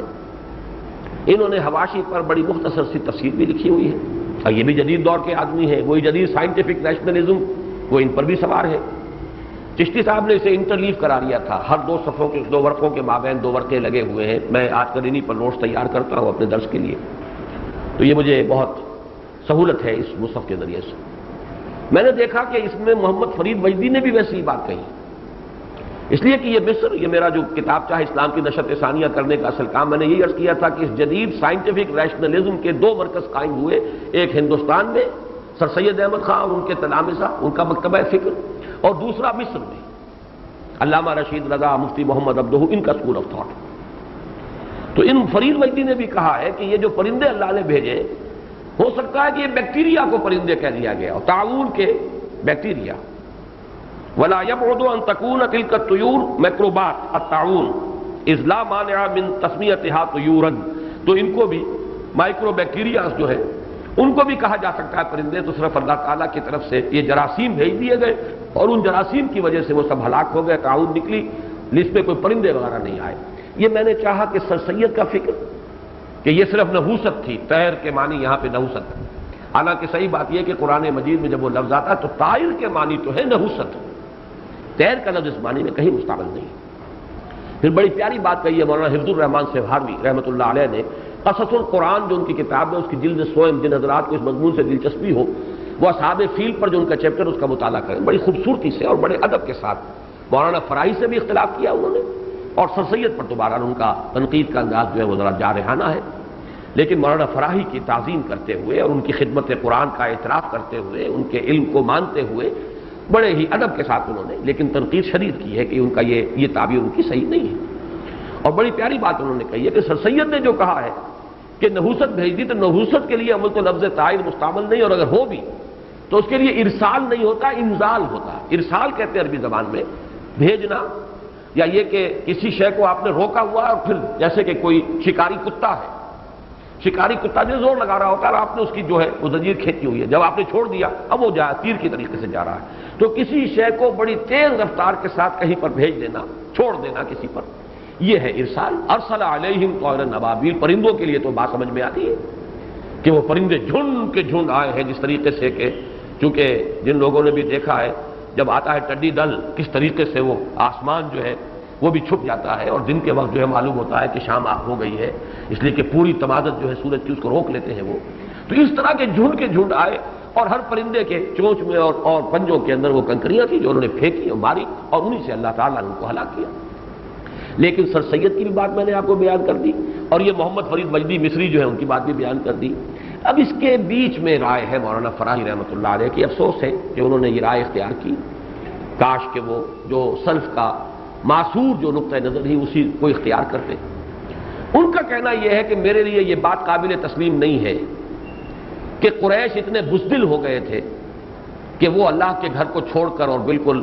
اس سے لا تعلق ہو کر صرف اپنی جانیں بچا کر اور پہاڑوں میں چلے گئے، بلکہ یہ تو ان کا در حقیقت طریقے مدافعت تھا. انہوں نے کہا یہ ہے کہ یہ جو قید کہا گیا ہے، یہ اس لیے قید کہا گیا ہے کہ اس نے وہ زمانہ وہ چنا تھا حملے کے لیے ابرہہ نے، جبکہ حجاج جو ہیں، بلکہ انہوں نے تو عجیب بات کہی ہے کہ حج کا زمانہ اس نے چنا جبکہ حجاج بھی وہاں موجود ہو، تاکہ وہ دیکھ لیں کہ کس طرح تمام عرب کے کونے کونے سے آئے ہوئے حاجی دیکھ لیں کہ کس طریقے سے وہ جس کو سمجھتے تھے اللہ کا گھر وہ منہدم ہو گیا، اور اسی طریقے سے مرکزیت جو ہے کعبے کی وہ ختم ہو گئی. جبکہ تقریباً دوسرے تمام مفسرین کا کہنا یہ ہے کہ یہ محرم میں اس کا حملہ ہوا ہے، اور حضور صلی اللہ علیہ وسلم کی ولادت جو ربیع الاول کی 9 تاریخ کو ہے، اکثر مشہور ہے 12 تاریخ، لیکن زیادہ جو اب محققین کے نزدیک جو بات زیادہ قرین قیاس ہے وہ 9 ربیع الاول ہے، اس لیے کہ پیر کا دن جو ہے وہ 12 کو نہیں بلکہ اس سال میں پیر کا دن جو ہے وہ 9 ربیع الاول کو پڑتا ہے. بہرحال 50 دن قبل یہ واقعہ پیش آیا اصحاب حضور کی ولادت سے. تو یہ وہ زمانہ تھا کہ حاجی واپس جا چکے تھے، اور قید ہمارے نزدیک لفظ اس لیے آیا کہ اصل تدبیر اس کی یہ نہیں تھی کہ وہ در حقیقت کعبے ہی کو صرف ایک مذہبی مرکز ہونے کی حیثیت سے منہدم کرنا چاہتا تھا، بلکہ وہ تو چاہتا تھا کہ اس کی بنا پر جو مقام حاصل ہے قریش کو اور اس کی وجہ سے جو قابض ہے وہ تجارت کے اوپر، وہ سلسلہ ختم ہو جائے۔ ان کا کہنا یہ ہے کہ نہیں، صورت یہ تھی کہ یہ قریش پہاڑوں پر چڑھے جان بچانے کے لیے نہیں، پتھراؤ کرنے کے لیے۔ تو ترمیہم میں واحد مخاطب کا صیغہ ہے وہی کہ جو علم ترا میں ہے، ترمی کے فاعل پرندے نہیں ہیں، ترمیہم تو مارتا تھا، یعنی اے مخاطب، اے وہ لوگ کہ جو اس وقت موجود تھے، تم سنگ باری کر رہے تھے ان ہاتھیوں پر بھی اور لشکر پر بھی، جس سے کہ اللہ تعالیٰ نے انہیں بنا کر رکھ دیا بھس کھایا ہوا، فجعلہم کعصف ماکول۔ یہ تعویل ہے ان کی ترمیہم کا، فاعل جو ہے بجائے ان پرندوں کو ماننے کے انہوں نے کہا پرندے تو اصل میں آئے تھے اس لیے کہ یہ اللہ تعالیٰ نے حیوانات کے اندر بھی ایک حص رکھی ہوئی ہے۔ جب بھی کبھی کوئی لشکر چلتا تھا کہیں حملہ آور ہونے کے لیے تو پرندوں کو بھی معلوم ہو جاتا، جو گوشت خور پرندے ہیں، گدھ قسم کے جو لاشیں کھاتے ہیں، مردار خور، انہیں اندازہ ہو جاتا تھا کہیں جنگ ہوگی اور بہت سے لوگ مریں گے اور بہت سے جسم جو ہے پڑے ہوئے ملیں گے ہمیں، اور ہم جا کر ہماری ضیافت کا سامان ہونے والا ہے، تو وہ جھنڈ کے جھنڈ جو ہے لشکر کے ساتھ آیا کرتے تھے۔ یہ اس لشکر کے ساتھ آئے تھے اس امید میں کہ جب ہلاکت ہوگی اور یہ حملہ کرنے جا رہے ہیں، جنگ ہوگی تو ہمیں بہت سی انسانی لاشیں جو ہے ہماری ضیافت کا سامان ہوگا۔ اس معنی میں وہ پرندوں کا تذکرہ ہے، ورنہ وہ پرندے اللہ نے اس لیے نہیں بھیجے تھے کہ ان کے ذریعے سے انہیں ہلاک کریں۔ یہ تعبیر اور یہ توجیہ سلف کی متفق علیہ مجمع علیہ توجیہ اور تعبیر کے خلاف۔ اب اس کا پس منظر جو میں نے بیان کیا اس کو اچھی طرح سمجھ لیجئے۔ سر سید کے مکتبہ فکر میں معاذ اللہ میں مولانا فراہی کو اس مکتبہ فکر کا آدمی نہیں سمجھتا، لیکن سر سید سے متاثر وہ تھے۔ سر سید ہی نے انہیں 20 برس کی عمر میں، جبکہ مولانا فراہی نے علوم عربیہ کی تحصیل مکمل کر لی تھی، پھر وہ اینگلو اورینٹل کالج علی گڑھ جو قائم کیا تھا سر سید مرحوم نے، اس میں داخلے کے لیے انگریزی کی تعلیم حاصل کرنے کے لیے اس میں انہوں نے چاہا کہ داخل ہو جائیں۔ تو سفارشی خط جو لکھا تھا، پرنسپل انگریز تھا اس وقت، اس کے نام سر سید نے لکھ کر دیا تھا خط کہ یہ نوجوان آ رہا ہے، یہ عربی فارسی کا بہت بڑا عالم ہے، اب یہ انگریزی علوم پڑھنا چاہتا ہے، اسے کالج میں داخلہ دے دیجیے۔ پھر سر سید جو ہے اتنے ان سے گہرے مراسم رکھتے تھے کہ سن 1900 میں 1864 کے آس پاس سے مولانا فراہی کی ولادت، تو 36 برس کی عمر میں، اور یہ اس وقت پرنسپل یہ عربی کے پروفیسر ہو چکے تھے علی گڑھ کالج کے اندر۔ اس وقت لارڈ کرزن نے دورہ کیا تھا کچھ عرب سرداروں سے کچھ نیگوسیشنز کرنے کے لیے، خلیج فارس کا اور ساحل عرب کا، تو اسے ایک مترجم کی ضرورت تھی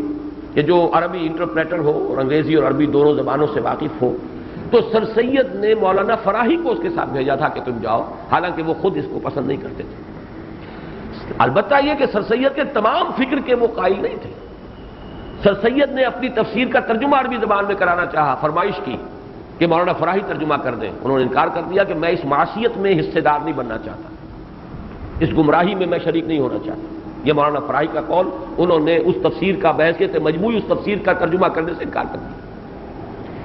اور الحمدللہ کہ ابھی مجھے خیال آیا ہے، نوٹ کرا دوں، بین ہی یہ معاملہ میں نے کیا ہے مولانا اصلاحی صاحب کی تفسیر تدبر قرآن کے ساتھ، جب چوتھی جلد میں انہوں نے رجم کو ماننے سے انکار کیا ہے، جس پر پوری امت کا اجماع رہا ہے، سوائے خوارج کے ایک چھوٹی سی جماعت کے، تمام جتنے بھی ہمارے ہاں جتنے بھی مسلک ہیں، جتنے بھی مذاہب فقہ ہیں، جتنے بھی سکولز آف تھاٹ ہیں اسلامک لاء کے، وہ حنبلی، شافعی، مالکی، حنفی، ظاہری اور زیدی اور شیعہ اور جعفری، سب کے سب اس پر متفق ہیں کہ زنا کرنے والا مرد یا عورت اگر وہ شادی شدہ ہے تو اس کی حد ہے رجم، سنسار کیا جاتا ہے۔ جب اس سے اختلاف کر کے مولانا اصلاحی صاحب نے ایک علیحدہ راستہ ایسا اختیار کیا کہ جو منکرین حدیث کا موقف ہے وہ اختیار کر لیا، اس کے بعد سے میں نے طے کر لیا کہ میں ان کی تفسیر شائع نہیں کروں، اس معصیت میں اب میں شریک ہونے کے لیے تیار ہوں۔ میں نے جب انہی دونوں مولانا اصلاحی صاحب ہی کی لکھی ہوئی جو سوانح عمری ہے، مولانا فراہی کی اپنے استاد کے حالات زندگی لکھے ہیں، اس میں جب یہ جملہ پڑھا کہ مولانا فراہی نے سر سید کی تفسیر کا عربی ترجمہ کرنے سے انکار کیا یہ کہہ کر کہ میں اس معصیت کی اشاعت میں شریک نہیں ہونا چاہتا، تو میں نے اللہ کا شکر ادا کیا کہ میں نے بھی بعین ہی وہی موقف اختیار کیا ہے خود مولانا اصلاحی کی تفسیر کے بارے میں، جب انہوں نے پوری امت کے اجماعی موقف سے ہٹ کر ایک علیحدہ اور وہ راستہ اختیار کیا کہ جو منکرین سنت نے اختیار کیا، تو میں نے بھی اس کو تفسیر کو آئندہ شائع کرنے سے انکار کیا۔ بعد میں اس کا جو معاملہ سارا انہیں ہم نے واپس کر دیا، اب وہ ایک اور نظام کے تحت تفسیر چھپتی ہے، اب اس کے اندر میں شامل نہیں۔ بہرحال یہ پس منظر ہے اس کو سمجھ لیجئے کہ یہ جو سائنٹیفک نیشنلزم آیا تھا یہ اتنا زوردار تھا، سائنس کا رعب اتنا تھا کہ اس زمانے میں شاید ہی وہ لوگ ہیں کہ جو بچ سکے ہیں اس سے، اور یہ وہ لوگ ہیں عروۃ الوثقی والے جو سلف کے ساتھ جڑے ہوئے ہیں،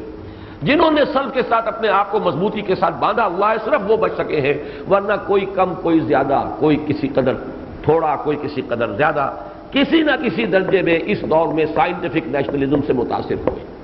اور مولانا فراہی کا تو چونکہ قرب رہا بہت بڑا، جیسے ہمارے ہاں ادارہ ثقافت اسلامیہ قائم ہوا، خواجہ عبدالحکیم، ڈاکٹر عبدالحکیم، بڑی زبردست شخصیت، اور انہوں نے چھاپ ڈالی ہے۔ وہ علماء جو ادارہ ثقافت اسلامیہ میں داخل ہوئے اور شامل ہوئے اور انہوں نے کام کیا، ان پر ڈاکٹر عبدالحکیم کے فکر کی کوئی نہ کوئی چھاپ ضرور پڑی، کسی نہ کسی درجے میں اس جدیدیت سے متاثر ہوئے ہیں۔ یہی معاملہ ہوا ہے سر سید کے زیر اثر مولانا فراہی کا بھی، لیکن بہت تھوڑا ہوا ہے، خاص طور پر اس صورت کی تفسیر میں تو اکثر چونکہ ہمارے مفسرین نے پھر ان پر تنقید کی ہے، مولانا مودودی نے بھی بڑی جامع تنقید کی ہے، ان کے دلائل جو ہیں ان کا رد کیا ہے، لیکن افسوس یہ ہے کہ مولانا اصلاحی صاحب نے پھر اپنی امکانی حد تک اپنے استاد کی تفسیر کی مدافعت کرتے ہوئے مولانا مودودی کے الزامات کا جواب دیا۔ البتہ ایک نقطہ جو میں بیان کر رہا ہوں، زیادہ تفصیل میں نہیں جانا چاہتا، ایک بات تو یہ اور نوٹ کر لیجئے کہ اس دور میں شاید ہی کوئی بچا، یہاں تک کہ خالص اہل حدیث مکتب فکر کے جو مفسر ہیں، مولانا صلاح اللہ امرتسری، وہ بھی چونکہ اس دور کے آدمی ہیں، یہ سائنس کا رعب اور سائنس کی دھاک اور سائنٹیفک نیشنلزم سے مروبیت، چنانچہ وہ بہت سے حضرات کے علم میں ہوگا، میں نے بیان کیا ہے کہ انہوں نے وہ جو سورہ بقرہ میں آیا ہے، حضرت ابراہیم علیہ السلام نے اللہ سے عرض کیا تھا کہ ارنی کیف تحیی الموتیٰ، جس کا جواب اللہ تعالیٰ نے فرمایا کہ ایسا کرو کہ 4 پرندوں کو اپنے سے مانوس کر لو، اور جو بھی اس مقام کی تفسیر ہے تمام امت کی وہ یہ ہے کہ پھر انہیں ہلاک کرو، ان کے ٹکڑے کرو، ان کا قیمہ بناؤ، پھر ان کے گوشت کو آپس میں ملا دو، اور پھر تھوڑا تھوڑا سا گوشت جا کر 4 پہاڑیوں پہ رکھ دو، پھر بلاؤ انہیں، چونکہ وہ مانوس تھے تم سے، تمہاری آواز پر دوڑ کر آ جاتے تھے، پھر بلاؤ اور وہ تمہارے پاس دوڑتے ہوئے آ جائیں گے۔ اس کی انہوں نے توجہ یہ کی ہے کہ قیمہ بیمہ کرنا نہیں ہے، بلکہ یہ ہے کہ صرف ان کو اپنے سے مانوس کرو، اور ایک ایک پرندے کو سالم اور جاندار پرندے کی حیثیت سے 4 پہاڑیوں پہ رکھاؤ، پھر پکارو تو وہ آ جائیں گے۔ اور سوال پیدا ہوا کہ پھر اس میں وہ خاص بات کیا ہوئی؟ ایک صاحب نے بڑا فقرہ چست کیا ہے، ہر بٹیر باز جو ہے جانتا ہے کہ اس کا جو بٹیرا ہوتا ہے جب وہ اس کو پکارتا تو آ جاتا ہے، ہر کبوتر باز کو معلوم ہے یہ۔ تو قرآن اتنے اہتمام کے ساتھ جو بیان کر رہا ہے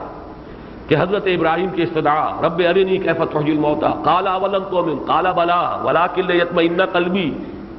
تو جب تک کہ کوئی خرق عادت، کوئی بالکل قانون تعویض سے علیحدہ کوئی شے نہ ہو کہ اپنے ہاتھ سے اس کے ٹکڑے کیے ہوں اور پھر جا کر رکھ دیے گئے ہوں، اور جب پکارا جائے تو آ جائیں، تو معلوم ہو جائے، پہچان لے یہ وہی پرندے ہیں جن کا میں نے قیمہ کیا تھا، تو معلوم ہوا کہ کیف تحیی الموتیٰ والی بات جو ہے اس میں انسان کو اطمینان ہوا۔ یہ بات مجھے بتائی ہے، یہ بھی میں عرض کر دوں، اچھا ہے ریکارڈ پر آ جائے، سن 70 میں جب میں مدینہ منورہ میں تھا، تو یہ جو لکھوی برادران ہیں اس وقت اہل حدیث کے جو امیر ہیں، مولانا معین الدین لکھوی، وہ بہت مشہور ہیں آج کل، ان کے بڑے بھائی محی الدین لکھوی، وہ اب ذرا گوشہ نشین ہو چکے ہیں، درویش منش انسان ہیں۔ سن 51 میں انہوں نے الیکشن لڑا تھا پنجاب اسمبلی کا، اور وہ واحد نمائندے پھر قرار پائے تھے جماعت اسلامی کے پنجاب کی پروونشل اسمبلی میں۔ ان کے والد مرحوم مولانا محمد علی لکھوی سے میری ملاقات ہوئی، یہ سن 70 میں رمضان مبارک کے دوران مدینہ منورہ میں، اور انہوں نے کہا کہ ہم نے بات کی تھی مولانا ثناء اللہ امرتسری سے کہ یہ کیا بات آپ کر رہے ہیں؟ انہوں نے کہا میں کیا کروں، میری بڑی مجبوری ہے، مجھے چونکہ آریہ سماجیوں سے بات کرنی پڑتی ہے، مجھے چونکہ عیسائی مشنریز سے مناظرے کرنے پڑتے ہیں، تو ایسی باتیں میں کیسے مانوں جو ان سے نہ منوا سکوں، لہذا میں وہ توجیہ کرنے کی کوشش کر رہا ہوں کہ جو ان کے لیے بھی قابل قبول ہو جائے، میری مجبوری یہ ہے۔ یہ بڑی پیاری بات ہے جو انہوں نے کہی اور مولانا محمد علی لکھوی نے مجھے بتائی۔ اس سے اندازہ ہوتا ہے کہ اس دور میں جو شخص بھی چاہتا تھا کہ میری بات جو ہے وہ ذرا جدید ذہن کے لیے بھی قابل قبول ہو جائے، وہ کوئی ایسی توجیہ کرنا جس سے کہ سائنٹیفک معاملہ معلوم ہو اور کوئی وہ خرق عادت اور فزیکل لاس جو ہے اس کے خلاف نظر نہ آئے، یہ ایک جذبہ تھا خاص دور میں پیدا ہوا، اور اسی سے اس حد تک مولانا فراہی میں متاثر ہو گئے۔ افسوس افسوس کہ انہوں نے سورہ فیل کی تفسیر میں بالکل غیر منطقی ترمیہم، تم مارتے تھے انہیں، اور اس پر جو بھی ہے یعنی اس کی تردید میں جو بات میں نے ابھی عرض کیا، مولانا حفظ الرحمان سواروی کی کتاب میں تفصیل سے پڑھ لیجئے، اجمالاً مولانا مودودی صاحب کے ہاں دیکھ لیجئے، لیکن ایک لفظ جس پر میری نگاہ زیادہ جمی ہے، جس سے کہ مولانا فراہی کی بات کی قطعاً نفی ہو جاتی ہے، اور حیران ہوں میں کہ مولانا حفظ الرحمان سہروردی نے بھی اس کو اتنی صراحت سے تذکرہ نہیں کیا اس بات کا، اور مولانا مودودی کا ذہن تو ادھر منتقل ہوا ہی نہیں، حالانکہ انہوں نے اس تفسیر کی بڑی تردید کی ہے، نفی کی ہے۔ اور وہ یہ ہے کہ یہاں سجیل کا لفظ، جسے خود مولانا فرائی کہتے ہیں، یہ سنگ گل ہے، کنکریاں۔ اگر کوئی انسان دوسرے دشمن کو ہلاک کرنے کے لیے پھینکے گا یا مارے گا تو کنکری نہیں مارے گا۔ کنکری مارنا تو سمبولک شے ہے، اور انسان جتنے زور سے بھی کنکری پھینک دے گا اس کا مومنٹم کیا ہوگا کہ وہ انسانوں کو ہلاک کرنے یا ہاتھیوں کو ہلاک کرنے کا ذریعہ بن سکتی ہے کنکری۔ یا تو یہ ہو کہ آپ پہاڑوں پر چڑھ گئے ہیں اور نیچے تنگ درا ہے، وہاں سے لشکر کو گزرنا، تو بڑے بڑے پتھر آپ لڑکائیں، تب تو اس لشکر کے ہلاک ہونے کا کوئی سوال ہے۔ یا چلیے آپ ذرا بلندی پر کھڑے ہو کر اگر پتھر جو ہے چھوٹے ہی پتھر مارے تو اس سے بھی کسی کا کوئی گزر پہنچ سکتا ہے، لیکن کنکری کا مارنا کوئی کھیل تو نہیں تھا، یہ کوئی سمبولک چیز تو نہیں تھی۔ وہ کنکریاں ہی ہم مارتے ہیں شیطانوں کو، رمی جمرات، لیکن وہ ظاہر بات ہے کہ وہ کنکری انہیں ہلاک کرنے کے لیے نہیں ہے، وہ ایک علامت ہے، ایک ریچول ہے، ایک سمبولک اس کی حیثیت ہے۔ تو ترمیہم بحجارۃ من سجیل، اگر واقعہ وہ ہوتا جو وہ بیان کر رہے ہیں تو محض حجارہ کہنے کا پر بات مکمل ہو جاتی۔ من سجیل نہیں، وہ سنگ گل، وہ مٹی جو کہ دھوپ میں تمازت کی وجہ سے پک کر کنکریاں بن گئی، وہ کنکریاں ہیں۔ اور صحیح بات ہے کہ پرندوں کی چونچ میں اور پرندوں کے پنجوں میں آنے والی تو کنکری ہو سکتی ہے، وہ کوئی بڑا روڑا تو اٹھا کے نہیں لا سکتے اپنی چونچ میں، اور وہ کنکری جو ہے جو کہ تعبیر ہے تمام ہمارے اسلاف کی کہ وہ کنکریاں ہیں جو پڑی ہیں ان پر، اور بلندی سے آنے کی وجہ سے ان کے اندر وہ مومنٹم پیدا ہوا ہے جس کی وجہ سے انہوں نے بلیٹس کا کام کیا۔ بالکل صاف بات، واضح بات، اور میرا یقین اس پر مزید قائم ہوا کہ قرآن مجید اپنی حفاظت کرنے کے لیے خود کافی ہے۔ یہ سجیل کا لفظ یہاں نہ ہوتا تو بہت کچھ کہنے کے لیے موقع مل گیا تھا، لیکن سجیل کا لفظ کافی ہے یہاں۔ حالانکہ غور کیجئے کہ ایک اعتبار سے اس کی یہاں کوئی ضرورت نہیں محسوس ہوتی، ترمیہم بحجارۃ۔ ایک تو یہ کہ جو فواصل آیات ہے، جو قافیہ ہے یہاں، اس کی رعایت ہو گئی۔ الم تر کیف فعل ربک باصحاب الفیل الم یجعل کیدہم فی تضلیل وارسل علیہم طیرا ابابیل ترمیہم بحجارۃ من سجیل۔ لیکن اس کے علاوہ جو بات سامنے آئی وہ یہ ہے کہ اس سجیل کے لفظ نے اس غلط تعبیر کا راستہ روک دیا ہے۔ اسی طرح کی غلط تعبیر کی ایک مثال ہے کہ یہ جو جدید ہے انداز تفسیر، اس کا میں نے اس سے پہلے بھی بیان کیا ہے کہ جو حضرت موسیٰ علیہ السلام قوم کو لے کر گزرے اور سمندر پھٹ گیا عصا کی ضرب مارنے سے، اللہ تعالیٰ کے حکم سے، جب جو وضرب بعصاک اپنے اس عصا سے سمندر پر ضرب لگاؤ، تو اس کی تعبیر یہ کی گئی ہے جدید اس دور میں، جس کی انتہا پھر جو ہے غلام احمد پرویز، یہ فکر جو ہے اپنی انتہا کو پہنچا غلام احمد پرویز کی جو بھی انہوں نے مفہوم القرآن لکھا ہے اور ان کے تصانیف ہیں، وہ یہ کہ یہ اصل میں مد و جزر کا معاملہ تھا۔ جب حضرت موسیٰ علیہ السلام لے کر پہنچے سمندر کے کنارے اپنی قوم کو، وہ دریا اس وقت جزر پر تھا، سمندر ذرا ہٹا ہوا تھا ساحل سے، زمین نکلی ہوئی تھی، اس میں سے گزر گئے، اور جب فرعون آیا تو وہ مد کی کیفیت تھی، پھر جو ہے وہ اس کے اوپر ٹائڈ جو ہے وہ ہائی ٹائڈ کا وقت تھا، لہذا وہ لشکر جو ہے وہ، تاکہ یہ نہ کہنا پڑے کہ عصا کی ضرب سے سمندر پھٹ گیا۔ لیکن جو حضرات قرآن مجید سے واقف ہیں انہیں معلوم ہے کہ قرآن کے الفاظ یہاں ہیں فانفلق البحر وکان کل فرق کالطود العظیم، ہر حصہ پہاڑ یہ سمندر پھٹا اور اس کا ہر حصہ ایک بڑی چٹان کے مانند کھڑا ہو گیا۔ مد و جزر پر یہ کبھی بھی الفاظ جو ہیں اپلیکیبل نہیں ہے۔ مد و جزر میں تو پورا کا پورا سمندر ریسیڈ کرتا ہے، جزر کی حالت میں پورا کا پورا سمندر آگے بڑھتا ہے مد کی صورت میں، لیکن یہ کہ کل فرق کالطود العظیم، ہر حصے کا ایک چٹان کے مانند کھڑا ہو جانا، یہ تو ایک معجزہ ہے، معجزے کے سوا اس کی کوئی تعبیر، کوئی سائنٹیفک تعبیر اس کی ممکن نہیں۔ تو حقیقت یہ ہے کہ ہمیں یہ ماننا چاہیے کہ تمام پراپرٹیز آف دی میٹر اللہ کی عطا کردہ ہے، اللہ جب چاہے سلب کر سکتا ہے۔ آل لاز آف دی نیچر، چاہے وہ فزیکل چینج کے لاز ہوں چاہے کیمیکل چینج کے لاز ہوں، وہ اللہ نے بنائے ہیں، اللہ جب چاہے جس قانون کو چاہے توڑ سکتا ہے، عام طور پر نہیں توڑتا، وہ عام طور پر یہ انہی قوانین کے تحت دنیا چل رہی ہے۔ اگر یہ بار بار قوانین ٹوٹتے تو پھر کوئی سائنس ممکن نہ ہوتی، پاسبل ہی نہ ہوتا کوئی سائنس اور ٹیکنالوجی، وہ تو انہی قوانین پر اعتماد کرتے ہوئے تو سائنس بنتی ہے، ٹیکنالوجی وجود میں آتی ہے۔ لیکن یہ نہیں ہے کہ اللہ کے ہاتھ بن گئے معاذ اللہ، کہ اللہ تعالیٰ جو ہے چونکہ قانون بنا چکا لہذا اب مجبور ہے، معذور ہے، اب وہ اپنے اس قانون کے خلاف کبھی کچھ نہیں کر سکتا،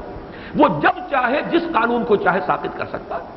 اور اسی کا نام خرق عادت ہے۔ جو بھی یوزول جو فزیکل لاز ہیں ان کا ٹوٹنا، پھٹ جانا، کٹ جانا، خرق کہتے ہیں پھاڑنے کو، کاٹنے کو۔ اللہ تعالیٰ ان قوانین طبعی کا پردہ چاک کرتا ہے اور اپنی قدرت خصوصی اور اپنی مشیت خصوصی کو ظاہر کر دیتا ہے۔ اسی کا نام معجزہ ہے، اسی کا نام خرق عادت ہے۔ تو یہ تباہی جو ہوئی ابرہہ کے لشکر کی، یہ در حقیقت اربوں کی سنگباری سے نہیں ہوئی، بلکہ ان کنکریوں کے ذریعے ہوئی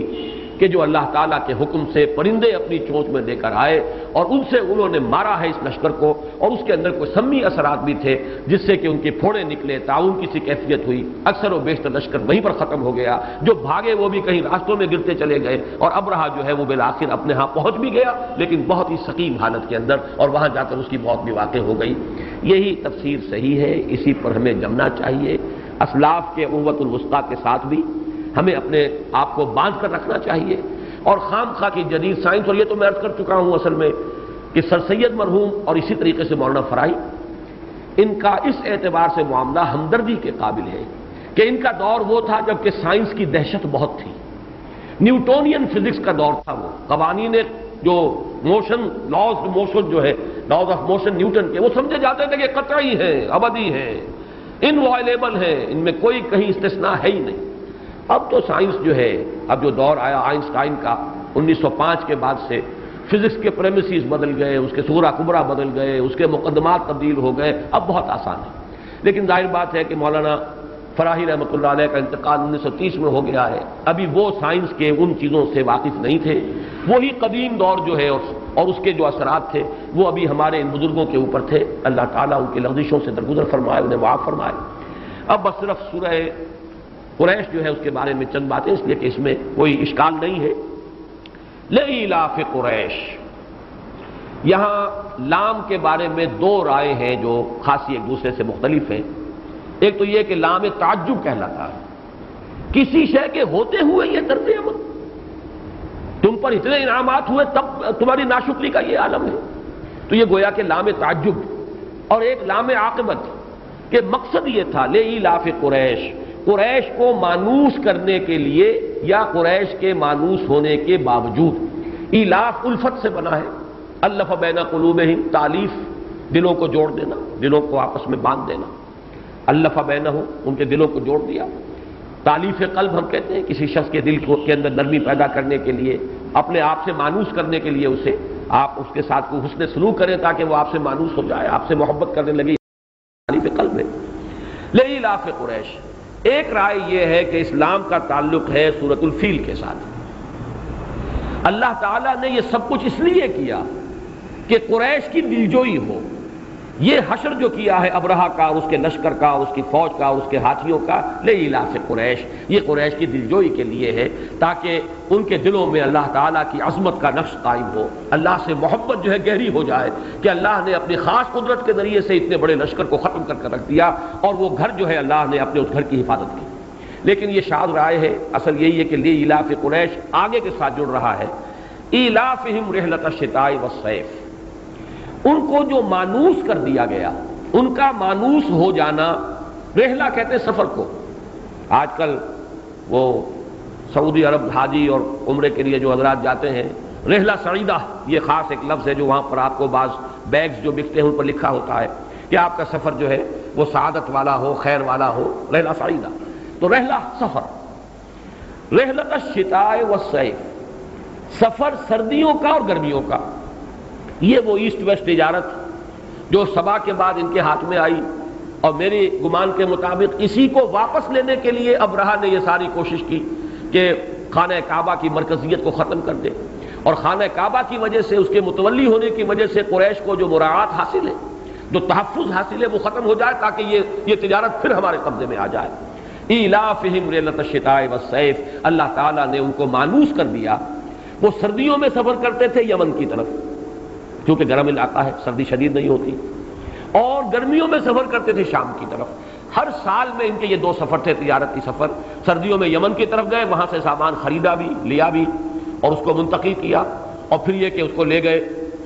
گرمیوں کے سفر میں شمال کی طرف، اس لیے کہ وہ ذرا ٹھنڈا علاقہ ہے، تو گرمیوں میں وہ سفر آسان ہے، شام کے ساحل پر پہنچا دیا، اور اسی میں ان کی اپنی تجارت بھی تھی، اسی تجارت پر ان کی خوشحالی کا دار و مدار تھا۔ اور چونکہ یہ متولی تھے کعبے کے، لہذا ان کے قافلوں کے اوپر کوئی حملہ نہیں کرتا تھا، انہیں ایک حفاظت حاصل تھی۔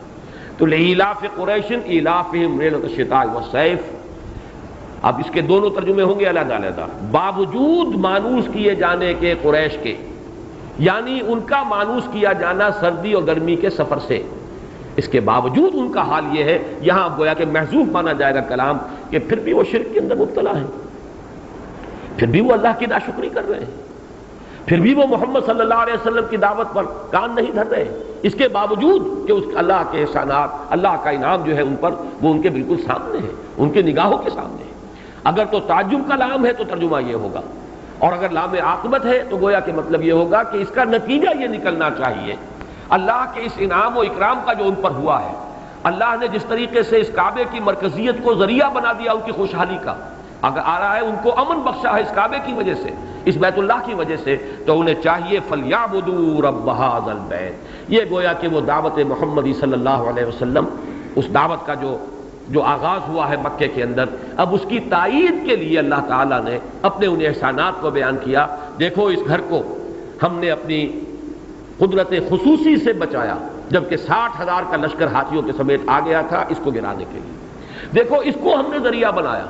تمہارے لیے، تمہاری خوشحالی کا ذریعہ، تمہارے محفوظ اور معمور ہونے کا ذریعہ بنایا۔ فَلْيَعْبُدُوا رَبَّ هَٰذَا الْبَيْتِ، تو انہیں چاہیے کہ پرستش کریں، بندگی کریں اس گھر کے مالک کی۔ قریش کے بارے میں بھی جان لیں کہ اس کا تسمیہ کیا ہے۔ ایک رائے یہ ہے کہ قرش ایک سمندری آبی جانور کہلاتا ہے، جو بہت عظیم الجثہ، جو دوسری جو بھی آبی جانور ہیں انہیں خود کھا جاتا ہے لیکن اسے کوئی نہیں کھا سکتا، وہ سب پر غالب رہتا ہے لیکن کوئی اس پر غالب نہیں آتا، وہ قرش ہے۔ اس سے یہ تصغیر کا صیغہ ہے قریش، کیونکہ قریش بھی عرب کے اندر ایک ایسا قبیلہ بن گئے تھے کہ وہ غالب تھے، حاوی تھے، کوئی ان کے قافلے کے اوپر ہاتھ ڈالنے کی ضرورت نہیں کرتا تھا، اس لیے ان کا نام قریش پڑا۔ ایک یہ بھی ہے کہ قرش کے معنی کسب ہے،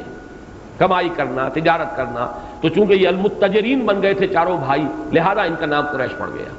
ایک یہ بھی ہے کہ تقرش عربی زبان میں آتا تجمع کے لیے، جمع ہو جانا کسی جگہ پر، تقرش، تو قریش جب جمع ہو گئے، وہ منتشر تھے، یہ میں عرض کر چکا ہوں کہ قصی ابن کلاب نے ان کو پہلی مرتبہ لا کر اس گھر میں، اس کے جوار میں یہاں پر جمع کیا ہے، اس وجہ سے ان کا نام قریش ہے۔ واللہ عالم، یہ 3 توجیحات ہیں۔ لإیلاف قریش ایلافہم ریلۃ الشتاء والصیف فلیعبدوا رب ھذا البیت الذی اطعمہم من جوع وآمنہم من خوف، اس گھر کے رب کی بندگی کرنی چاہیے جس نے انہیں کھلایا اور کھلا کر یعنی ان کے لیے روزی کا سامان کیا۔ وہ دعا جو کی تھی حضرت ابراہیم علیہ السلام نے، ربنا انی اسکنت من ذریتی بواد غیر ذی زرع عند بیتک المحرم ربنا لیقیموا الصلاۃ فاجعل افئدة من الناس تہوی الیہم وارزقہم من الثمرات لعلہم یشکرون، اب لوگوں کے دلوں کو ان کی طرف مائل کر دے اور ان کو رزق ہم پہنچا، میووں کا رزق، تاکہ یہ شکر ادا کرے۔ یہ وادی تو وہ ہے جس میں کوئی چیز پیدا نہیں ہوتی، کوئی زراعت نہیں ہے، واد غیر ذی زرع میں تیرے حکم سے میں نے اپنی نسل کی ایک شاخ جو ہے اسے یہاں آباد کر دیا ہے۔ اور یہ مضمون قرآن مجید میں سورہ قصص اور سورہ عنکبوت، یہ دونوں صورتیں جو ہیں متصل ہیں، ان میں یہ مضمون آیا ہے۔ سورہ قصص کی 57ویں آیت ہے،